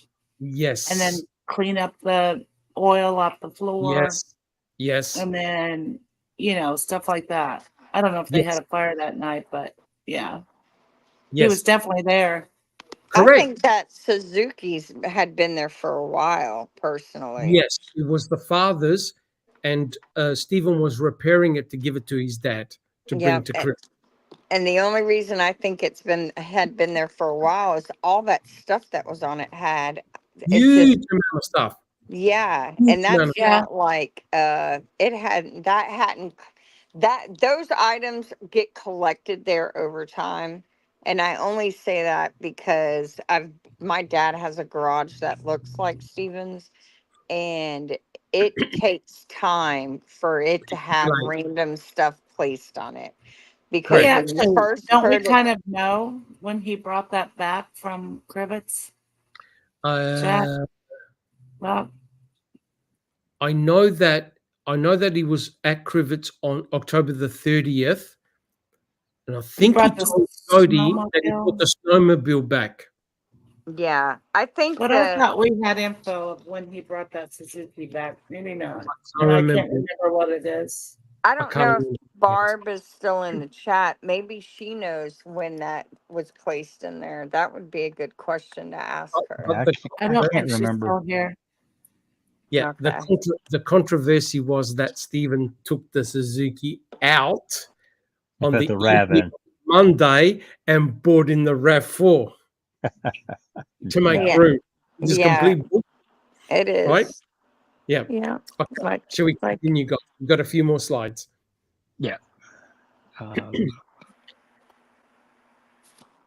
But I who's agree, turn? Christina. I mean, there was a lot of crap piled on that Suzuki. And mhm. I'm inside just too. thinking it Inside could have as well. been like that outside piled on there, and then And then But it pushed in. It had to be would. pushed in.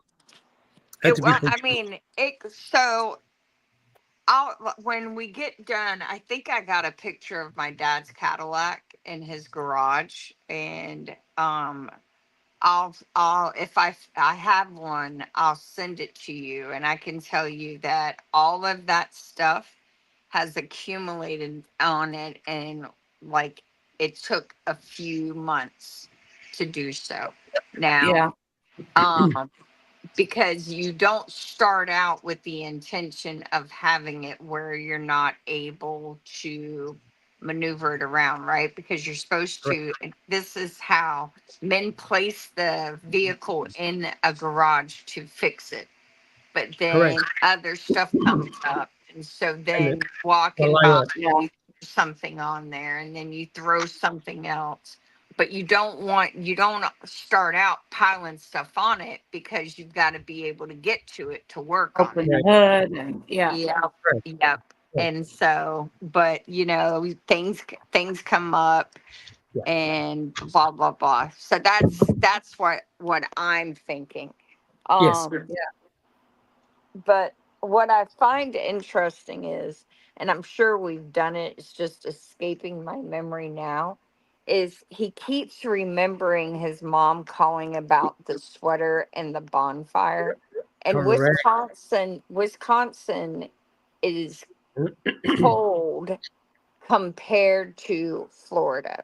So what's Yes. cold for Floridians and probably Australians to need a sweater is not sweater weather for them. So there must have been a cold front that moved in that was unusual for that time of year for I think it Barb. was. I think it was in the 40s, it's the end 50s. of October. Yeah, it's cold up Yeah, there. it's Yeah, chilly. but no, what I'm saying is, Had to if be extraordinary. right, if that was normal weather, he would have already had a jacket. So for Barb He to did. ask him about a jacket, Yeah. something about the bonfire day weather was not typical for that time of year. For her to want to make sure he was dressed appropriately. So I'm Correct. gonna go back and check the historical weather just to Yep. see, because I always thought that bonfire was likely the week before. I think someone had done research on it, Yes. and it That's just what seemed, Brendan originally said up in Cribbets. and I think He thought Bobby it and was too, right? Well, the reason why that is so important is because we check the phone records. There is no phone call between Barb's cell phone to Stephen's cell phone, calling Stephen to say, "Get my son home." But also, Barb in a later interview says that Brendan came home and got one of her jackets to put on. And we know what Brendan was wearing, the Friar Tuck jacket. So it wasn't Barb's. So Barb got the day that she phoned Stephen wrong. And it could have been the week before or a couple of days before. We checked all the phone records. There's no cell phone record between Barb and Stephen on October the 31st to say, "Get my son home by 10." No, Totally so understandable. yeah, I'm just Oh, hell yeah. curious to see, like what day that was. Yes. You Yes. know, Some people have done research and suggested it was a week prior. yeah, and that makes more sense to me, because I don't see them having That's just my opinion. I don't think there was a fire that night. Just my opinion. I think they needed the fire introduced in order to have Yeah. reason to search the fire pit. Correct. Well, first to plant the bones and then search the pit. But also, Good point. but now you can link the observation by Rodont, who now brings in Jason Jost, who put it all together, right, Jack 61? After doing what Jason Jost who is he now put it related all to together. Jason Jost? Rodont. Yeah. Oh, it's Related to Jost, right? correct. It's pretty freaky stuff the way it all panned out, right? Yeah. And these guys are getting their dates and times wrong, but the way things transpired, it's pretty scary. All right, guys, shall we continue reading? Yeah, I think it's Susan's turn. Yep. Did you read the question already? No. Okay. Doc, you want to read this question? Yeah, is this are we on yeah. I5? Number first. I5. Yeah. Okay. Describe in detail what you did during the day after this person was sexually touched and then suffered her fatal injuries from the time that you got up until the time you went to sleep. Start from the beginning and continue.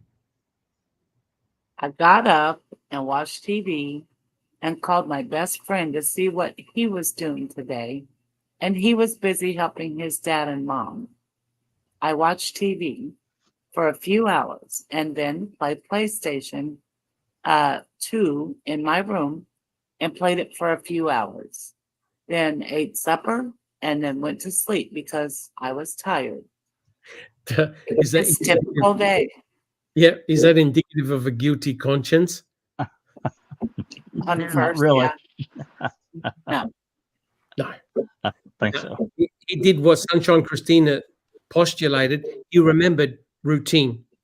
He remembered routine, boring routine. Okay, someone like to read this question? I'll read the question. Please write a letter below and write a full explanation of why your name should be removed or kept on the list of suspects as to who participated in the death of this person. Start from the beginning and continue. Is it my turn to read? Yep. I think it is. Dear Mum and Dad, please take my name off the list of suspects because I didn't do anything wrong, that I am not guilty of this thing. Wow. Yeah, there you Your go. mom and dad. Oh.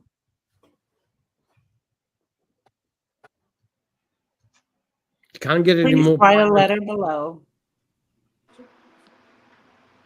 Yeah. Please write a letter below and write a full explanation why your name should be removed from or kept on the list of untruthful persons about this death investigation. Start from the beginning and continue. Christina? Dear Mom and Dad, please take my name off the list of untruthful persons because I am telling the truth and I got people that believe me. Wow, that's like a cry for help. Oh. Yep. Okay. Do you want me to read the question? Yep. I'll answer it. Yep. Since nobody tells everybody everything that they know, how much have you told us in this survey about the situation so far? 100%. Oh, they didn't like that one. I'm sure they didn't. Okay. Okay. It's I'll read the question and it's your turn to answer, right, Doc? Yeah. My turn? Please. Yeah. Please write in detail what you would like. Please write in detail what you would like to be written in the report about you and this incident. Start from the beginning and continue. Is it my turn to read? Yeah. Okay. That I am not guilty and that I could not kill someone or something like an animal. If I see blood or when I get a needle put in me, I will faint. I have a blackout. Like on a field trip to a hospital in 8th grade, I went into a room with friends, and when I seen the blood packs, I had a blackout. Whoa. I don't like that one. I Sure they love don't. his answers. Yep, these are great. Yep. What else about this investigation we haven't asked you yet? And when we do ask you, what will you tell us? Christina? Start from the beginning and continue. I will tell the truth and nothing but the truth. There you go. Okay, and he signed it. He signed it. He signed it. No hassles. But I thought O'Kelly was in May. I thought that happened in May. No, well, there's more. This is the first one. I Yeah, didn't this is even the first time. realize. I didn't Oh, even yeah. realize because when you're watching Ma'am, there's a lot of things happening at once. So Yeah. this unscramble what had occurred. So this is Brendan Dassey's first attempt. He gets to do it again with the O'Kelly interview, which we're going to read in full, right? Wasn't it O'Kelly that came up with this interview? Yes. Okay. So And he O'Kelly- conducted it. O'Kelly right? conducted it twice. Wow. And we haven't seen the recording of this one, but we did have not the know that. recording of the second one. Wow. Because O'Kelly wouldn't provide it. There's a whole other story about that. he We'll lost- get into. I get that's lost right. in the box. Yes, to that's correct. California. Yeah, correct. They pursued him. Dvorak pursued him for a long period of time, and they said to him, to O'Kelly, I want you to provide all your information to this third-party attorney, right? Who was then going to give it to Dvorak's team. And apparently, O'Kelly lost a lot of the information. It got lost. Not recovered. And I bet you there are letters and emails that no one's seen. No, none seen. Oh, absolutely. There's no So doubt we're about lucky, we're lucky we got what we got. Wow. Yeah. All right, that's the end of the podcast, guys. What'd you think? it. Holy Fantastic. job. Yeah, Holy this shit. was awesome. Yeah, shit. so And sad. oh, it's a shocker. So I wanted to end it here because next podcast, whenever that is, we look at the polygraph test and what happened afterwards. But if you're O'Kelly and you read all of Brendan Dassey's answers, you're going, this can't be good. And Kaczynski reading this going, this can't be good. We need to turn the pressure up. And that's what they did. Yeah, to do it twice, and for O'Kelly to lose stuff, it's just how am I going to get off on that anyway? We do have a couple of questions. I mean, we've been going for we got a couple. Oh, awesome. Yep. Susan, you want to read this one from Kansas, Oxley? Sure. Interested to hear views on how far through the looking glass Kretz has traveled with this communication. Right out of an episode of The Twilight Zone is my take, but what do lawyers think? Well, none of us are lawyers. Yeah, unfortunately. But we have his answers in the 2010 post-conviction hearing. And trust me, none of them believe they did anything wrong. Nope. None of them. And Jack 61 will back me up on this. Guess who objected the most to protect Kaczynski and O'Kelly? Guess which Fallon. attorney? Fallon.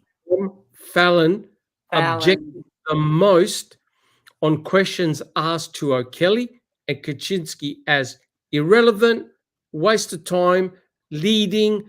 This is not going to solve anything. It was Fallon. Now you think of the irony of this. You have the prosecuting attorney of their fucking client standing up for the attorneys who are meant to be protecting Brendan. That's right. It's crazy. It's absolutely insane. I couldn't believe it. And Kansas is correct. It's straight from the Twilight Zone. It is. No I doubt. couldn't believe. First time I read those 2010 post-conviction hearings, I couldn't believe that. I could not believe it myself. They were defending Kaczynski. Yep. People That from the was state. defending I'm like, Kaczynski and O'Kelly. he should have had his own. Judge. He should have had his own private attorney. Yep. Well, they were on their team after all. Well, yeah, On it's the the state, but prosecution team. Correct. Anyway. It is. It's the most. Kansas, you're correct. That's why I'm so knee deep in this case. I've never ever seen anything like this, ever. through It's- the looking glass is correct. Yep, correct. Yep, but to them, they've done nothing wrong. Not one thing. All right. Next question is from Danny Burfan. Is there no media communication going on right now because of the appeals? Why no jailhouse interviews or defense interviews? Yeah, I mean, It will be in the news when the Court of Appeals makes their ruling, which should be coming here soon. yeah. When things move in the case like that, it makes the news. It makes the local news, and I think maybe some other publications will pick it up. Yeah, but some regional and law stuff. yeah. But Yeah, you this know, is- for people that think he's guilty, they could care less. They just think he's where they are where they should be. Deserve. Yep. Where Oh, they yeah. deserve to be. Yeah. And often Jack 61 and I will encounter on X people like that. They're guilty as AF, and you go, can you explain why? No. And Just- most of the people that were outraged by Cam and by Ma'am rather, and I'm talking millions of people, most people just move on. They Correct. they move on with their lives. They just really don't get obsessed like all of us here have. We're not obsessed. Yes, we are. Or we could walk away at any time. What do you mean? Sure. But I think though it's the analysis and breakdown that we've done through these podcasts. You go back at the last 12 reading with the crew where we looked at the March 1st interrogation. No one's done that. We've done it line by line, and we've also looked at the forensic evidence, what it supports, what it doesn't support. This is exactly what should have been presented in Brendan's trial. Step by step. A complete destruction of his interrogation, right? And that way you present a very strong case, and that's why now Brendan's in a very tough situation because he lost 4-3, right? And so unless he goes through a forensic route, I'm not sure what else he can try. Unless something new comes down the pike, I think he's stuck. Correct. Or Alrighty. someone in the government of Wisconsin grows a moral compass and the balls to do the right thing. It's political suicide. Yeah, but I mean, Yeah, I would deathbed. personally, I'm okay with political suicide versus what is waiting these folks in the next life. But that's just me, because you don't do what was done in this case and think that you're not going and think that you're going to escape justice. Man's justice might not come for you, but the scales are definitely there, and justice is definitely going to be served in this case. Now, that being said, the reason I think that the media is so that it's the news cycle. You know, there's been so much, even since Making a Murderer came out in 2015 and then again in 2018. Think about all the world has seen since then.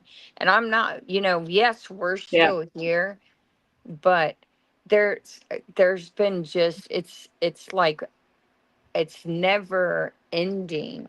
No. School The shootings yeah, and horrible COVID, weather events and COVID COVID, and yeah, Ca- just ca- ca- all the things. Case yeah. after case, murder trials, and all this other crazy Yeah, nonsense. Well, and remember, what was the name of that book? Was it Khalif who went to Yep. Rike Island? Yep. Because he was Khalif. accused, Mother, Khalif. yes. Yep. because he Yep. was accused of stealing a backpack. Yep. Backpack, yeah. And then the guy who accused him, they couldn't find him, and the case was dropped. And he went to Rikers Island. It destroyed him. Yeah. It destroyed him. What should have been settled in 5 minutes, they put him in Rikers Island, and it killed the kid. He committed suicide. They destroyed him. He finally got out after 3 years with no Destroyed. trials, and the judge. And I don't understand how a judge could allow that to continue. I don't. Anyway. Yeah. Yep. And so that's why I've said Brendan is not unique. There are many Brendan Dasseys out and there. it's That's and scary thing. that's see, and that's what, for me, that's what this case has really done, is just exposed all of the injustice, from the stuff in Kansas with Ripper Jack's brother at Yes. the Oh. Division I school. Highland Community College. Yeah. That Yeah, was awful. that you know, and then all the other cases that we all kind of follow. I mean, look at Nicole. Remember yeah, Nicole. and yeah, that's who I was gonna say, her case. There's the Crosley Green case, which is here in Florida, where's the guy, the killing of Richard Glossop in Oklahoma, Darlie Routier. You know, not everybody believes she's innocent, but I do I personally. do too. I do too. The Karen Reed case Yep, is Oh my that's God. so full of corruption, but people are being exposed. I mean, there's cases outside of her case. This Aiden Carney, Turtle Boy, you know, has been accused of witness intimidation. Him and his lawyers right now are exposing the DA, the prosecutors, these people that are hate him because he's a reporter. He's an investigative reporter, and he has, you know, vlog and has broke open a lot of different corruption cases in that area. And so And they he hate has him for it. people that despise him. Yep. And they've got proof now with them charging him. They have gotten this discovery of emails and phone calls between all these people conspiring together. What? To put him in prison. Are you Oh my are you God, kidding that's me? real. No, I'm not kidding. And it includes the DA. It What? includes investigators. It includes, yes.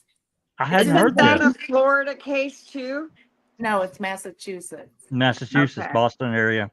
Yes. Yeah. It's crazy. So, I mean, You Just got to check- fill me in. You just got to check- fill me in. Yeah, Just Yeah. Trial 4. With that trial African. 4. That's Trial 4. yeah, that's too. another one. Melissa Yeah. Lucio. Yeah. Oh, yes. And that other case that Zoner's got out of Texas, that day care worker, Melissa Oh, Kalichinsky or something. Oh, she That's breaks. an awful case. Yes. I don't know, Danny. I think that, you know, during this time here, I mean, I don't think Zoner's necessarily afraid of the media, but I don't think she would necessarily want to be out saying too much while the Court of Appeals has the case. Yeah. Yeah. That's what I think. Yeah, I agree. Yeah. I mean, Anyway. she'll tweet once in a while. Yeah, but not too often. Tweet when the decision comes out, you'll hear from her. Oh yeah, yeah. We'll get that. Yeah. All right. We got a question from that cheeky lad, Andy B. Andy B. Is this what you get when you outsource your justice and prison system to the lowest bidder? You talk about Yeah. Kelly. Bargain basement investigations, indeed. The story is that Kaczynski just went on the internet, looked for polygrapher, came up with the first one. O'Kelly, oh, can you do it for this amount of money? Okay, he got him. Mm-hmm. But O'Kelly, what did Kaczynski say in the court? He said on an interview, the worst thing I ever did was getting O'Kelly. Yeah, sure, right. You know, Doc, do you think that's true, or he was sent to him by Kratz? Well, that's what Kaczynski said, that he checked them out. But remember, all these guys, they know each other. Although Kratz, I think, denied knowing O'Kelly. Yep. So, do y'all remember? I was talking to Susan about this the other day. There was a pediatric doctor who was like the chief of pediatrics at, I want to say like U of W Madison Hospital, Children's Hospital or whatever.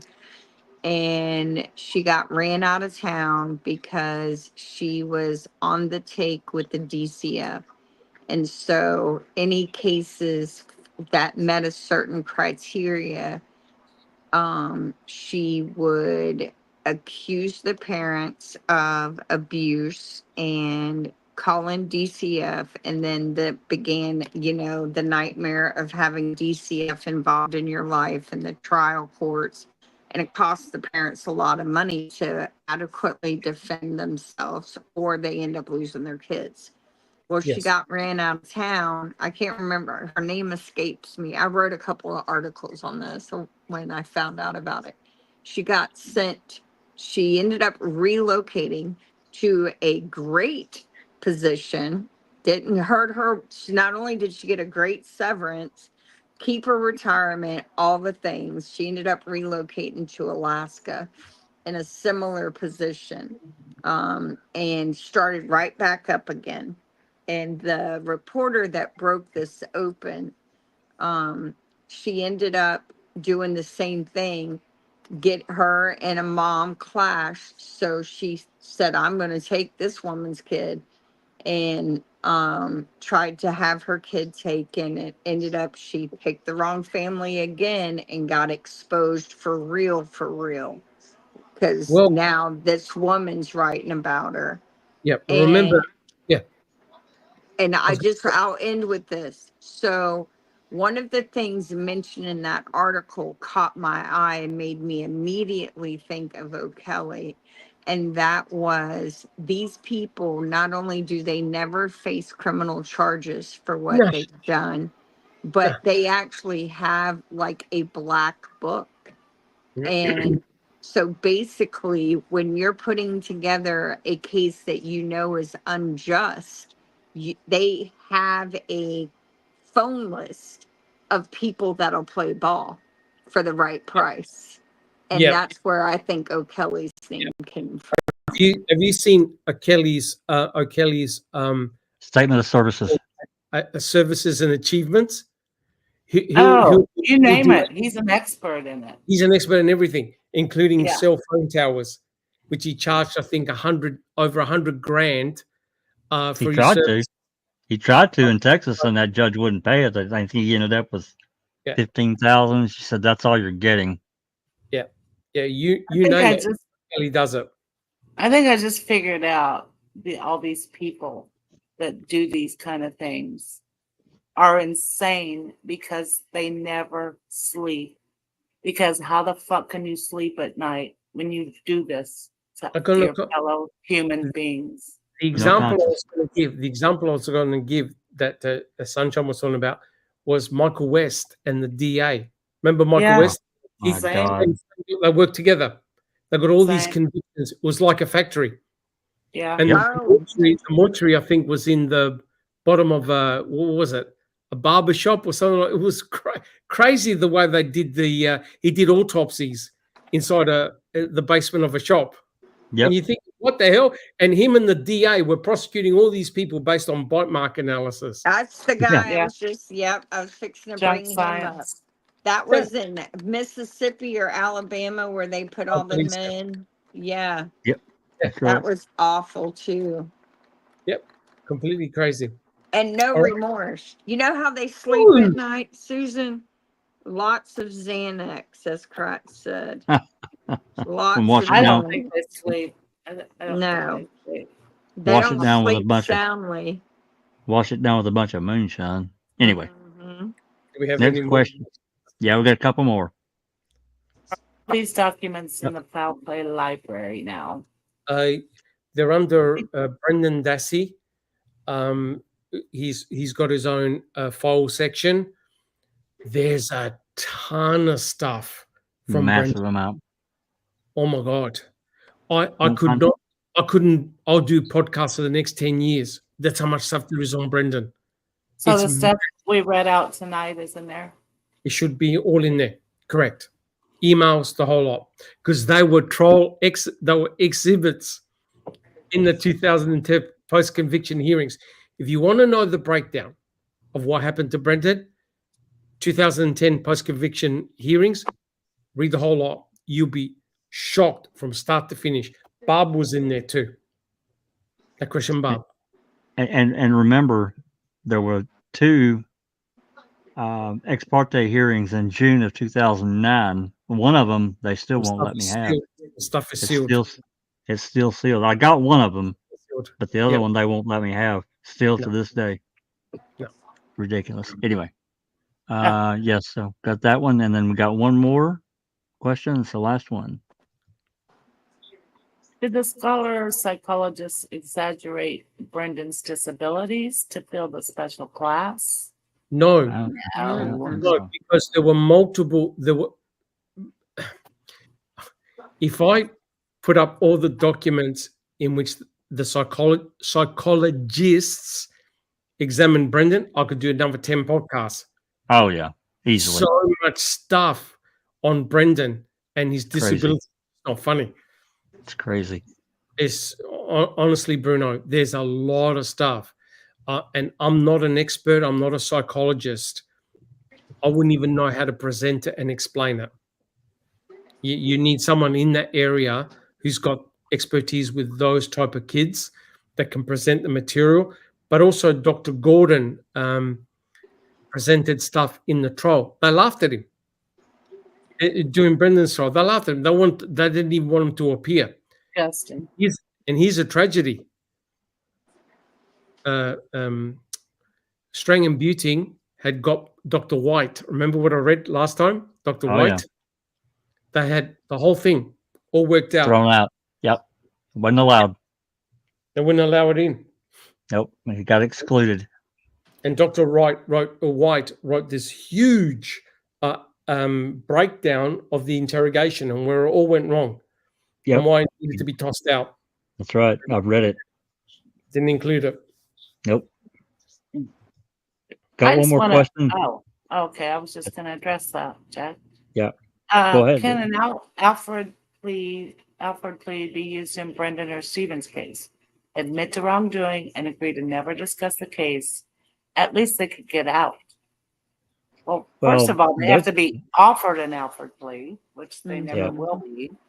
And Stephen would never take it. No. I don't think. No. Well, I don't know. An Alfred plea is different because it is saying that I'm not guilty. Right. Yeah. I'm not guilty, but I know the state has put together a case that makes it Could look convict. like I am. Yeah. Could Because convict me. Who was the gentleman in Tennessee that took the Alfred and then got Damien. out? There was there was one in the staircase, and there was also the West Memphis 3. West Memphis 3, yeah. Shocking. That's another crap case. Well, they had to do it to save Damien's life because they were going to kill him. He was not going to kill him. Yep. Yeah, and one of the boys is like Miss Kelly, I think, was like Brendan Dassey. Yep. Slow, Yep. very vulnerable, read technique, came up with all these bullshit. Oh my God. I don't even want to go back. It was so bad. But There's your yeah. answer right there from Becca. Yep. I wish he would myself, Told just to me get out of to. there. And Yeah. I completely understand why he wouldn't. I mean, And at it's not this admitting point, guilt. yeah, at this point, I don't know if I would be so convinced that I wouldn't take one, but I could understand, because at this point, what else do you have except the hope that, you know, the truth is going to come out, right? I think 2048. I think. 2048 is the earliest release for him. And then in order to get out, he has to say, I did it. I'm Yes. sorry. He has to admit his guilt. And he has to be a registered sex offender. So he can't get a pardon. He can't get a pardon until he served his time. Yeah. He's got to serve his Right, governor in there. Oh, you're right. The way it's written. However, it's not written in stone. He can be pardoned if the governor wanted to do it. But you know what's going to happen. It's going to be another Brad Schimmel situation. We got to think of the hallmarks, right? And I don't mean that in a disrespect. I'm saying if there's any sign of releasing Brendan, it's going to start all over again. Yep. Yeah, I'm just saying, you know, 10 years in the future, 15 years in the future, there's somebody that actually has a conscience, you know, that gets in that office. Or maybe Evers will do it on his way out the door. I'm still writing what's his face? I write Evers. Yeah, I write both of them. Thanks And to Josh my Call? postcards. Yep. I write the DA or the AG and the governor. There you go. Thanks to Becca's postcard. Yes. Yes. Well, look, guys. So I know that somebody who's getting the mail at least knows that we're still thinking about it. I know that our podcasts are being sent directly to government ears. There are people on X that forward them on. Yep. All of that Becca stuff. always also says it's his choice, and he's firm on his innocence. He has faith justice will come for him. And then she said, where'd that go?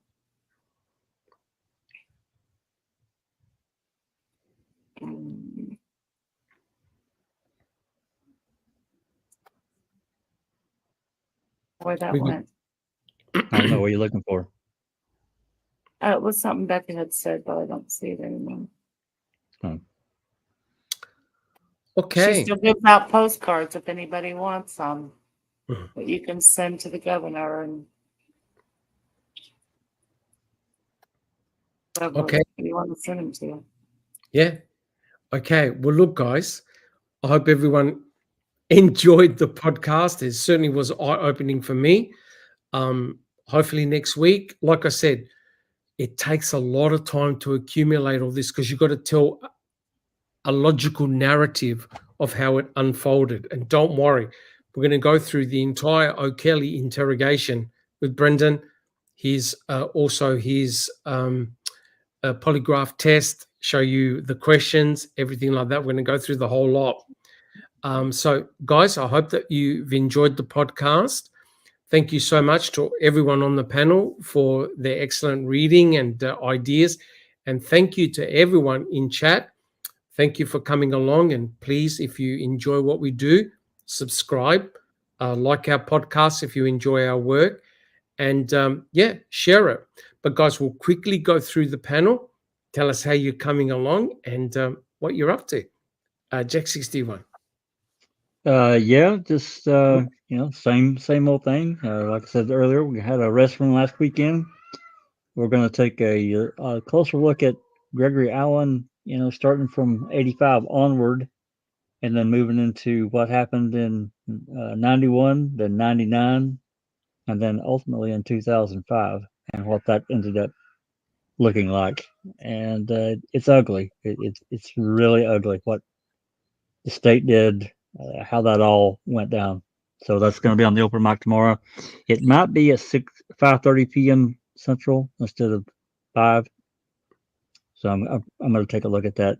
Probably going to be at 5:30 though. That's what I'm looking at. So I hope to see everybody.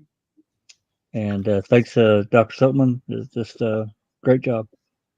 Thank you so much, Jesse Siwan. Susan, what about yourself? It was great podcast talk. I mean, extremely interesting. It's very rare that something comes up that I haven't seen before. And I had not seen that form before. That's I going to do be impossible to remember, unsee. I do remember some of the answers on there. Yeah. That maybe were in ma'am or I don't know. Probably. Anyway, excellent podcast talk. And I'm doing great. Roommate's out of town. So I've got the place to myself. Thank you so much, Susan. You Awesome. bet. Thank you. And finally, we have Sunshine Christina. Thank you for joining us. Great to see you back. Yeah, I enjoyed this.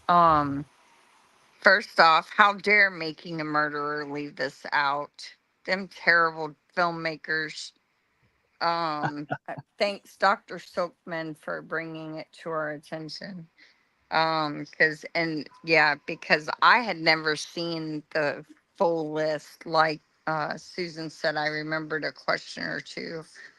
I've just been watching the YSL Young Thug case. Another And disaster. so there was a couple of there were several plea deals given out, and they severed some defendants from the case, and one of them testified a couple of weeks ago. His name is Monk. His street name is Monk Chunk, and the prosecution was so mad that he, even though his lawyer actually, who helped him with the plea deal, his lawyer actually testified that they had email communications where his client did not agree to these factual acknowledgments, and the prosecution was slimy in how they presented the finished form to him, and it's clear as day in the paperwork. Well, when he didn't say what they said he swore he would say, even though they showed that he didn't want to say it to begin with because it wasn't true, he's on a 27-year probation, something insane. They sent the paperwork in already to have his probation revoked and him to be put in prison. And the same judge who's presiding over the case now just put him back in prison for 5 years after watching and listening and knowing that this guy didn't want to sign this shit to begin with. Was only signing it because he'd already spent, like, I don't know, 9 months in one of the worst jails in America. His mama was sick. It was around the holidays. Like, all these things, all these extenuating circumstances, she still gave him 5 years in prison, and then said he still has to serve the remaining 22 years on paper. And the thing is these are crimes that he took this plea deal on that aren't even that serious. Like, they're not. And you think that maybe they've got a decent judge, and then she does something like this, and you're like, WTF? And it's just, and they're doing it in front of everyone, because this case has picked up a lot of traction on social media. So there's a lot of eyes on this case, and it's clear that this isn't about the truth. It's No. not about justice. No. And it's just, I don't know. It just really Process. hammers home how broken our justice system is It's at about the moment. process. It's chip on. They're all untouchable until they aren't. Yep. Yep. Yeah. That's a lesson I've learned. Yep. Yeah. All right. Well, again, thank you so much, Sunshine Christina. Thank you to everyone who's appeared on the panel and everyone who's appeared in chat. Thank you so much for your support. My name is Dr. Silkman, and I'm from the Foul Play team. God bless. And with that said, I want to remind everyone that Brendan has been in jail for 18 years, 7 months, 2 weeks, and 4 days. That equals 6,807 days. And the magic words, this has been a Foul Play production.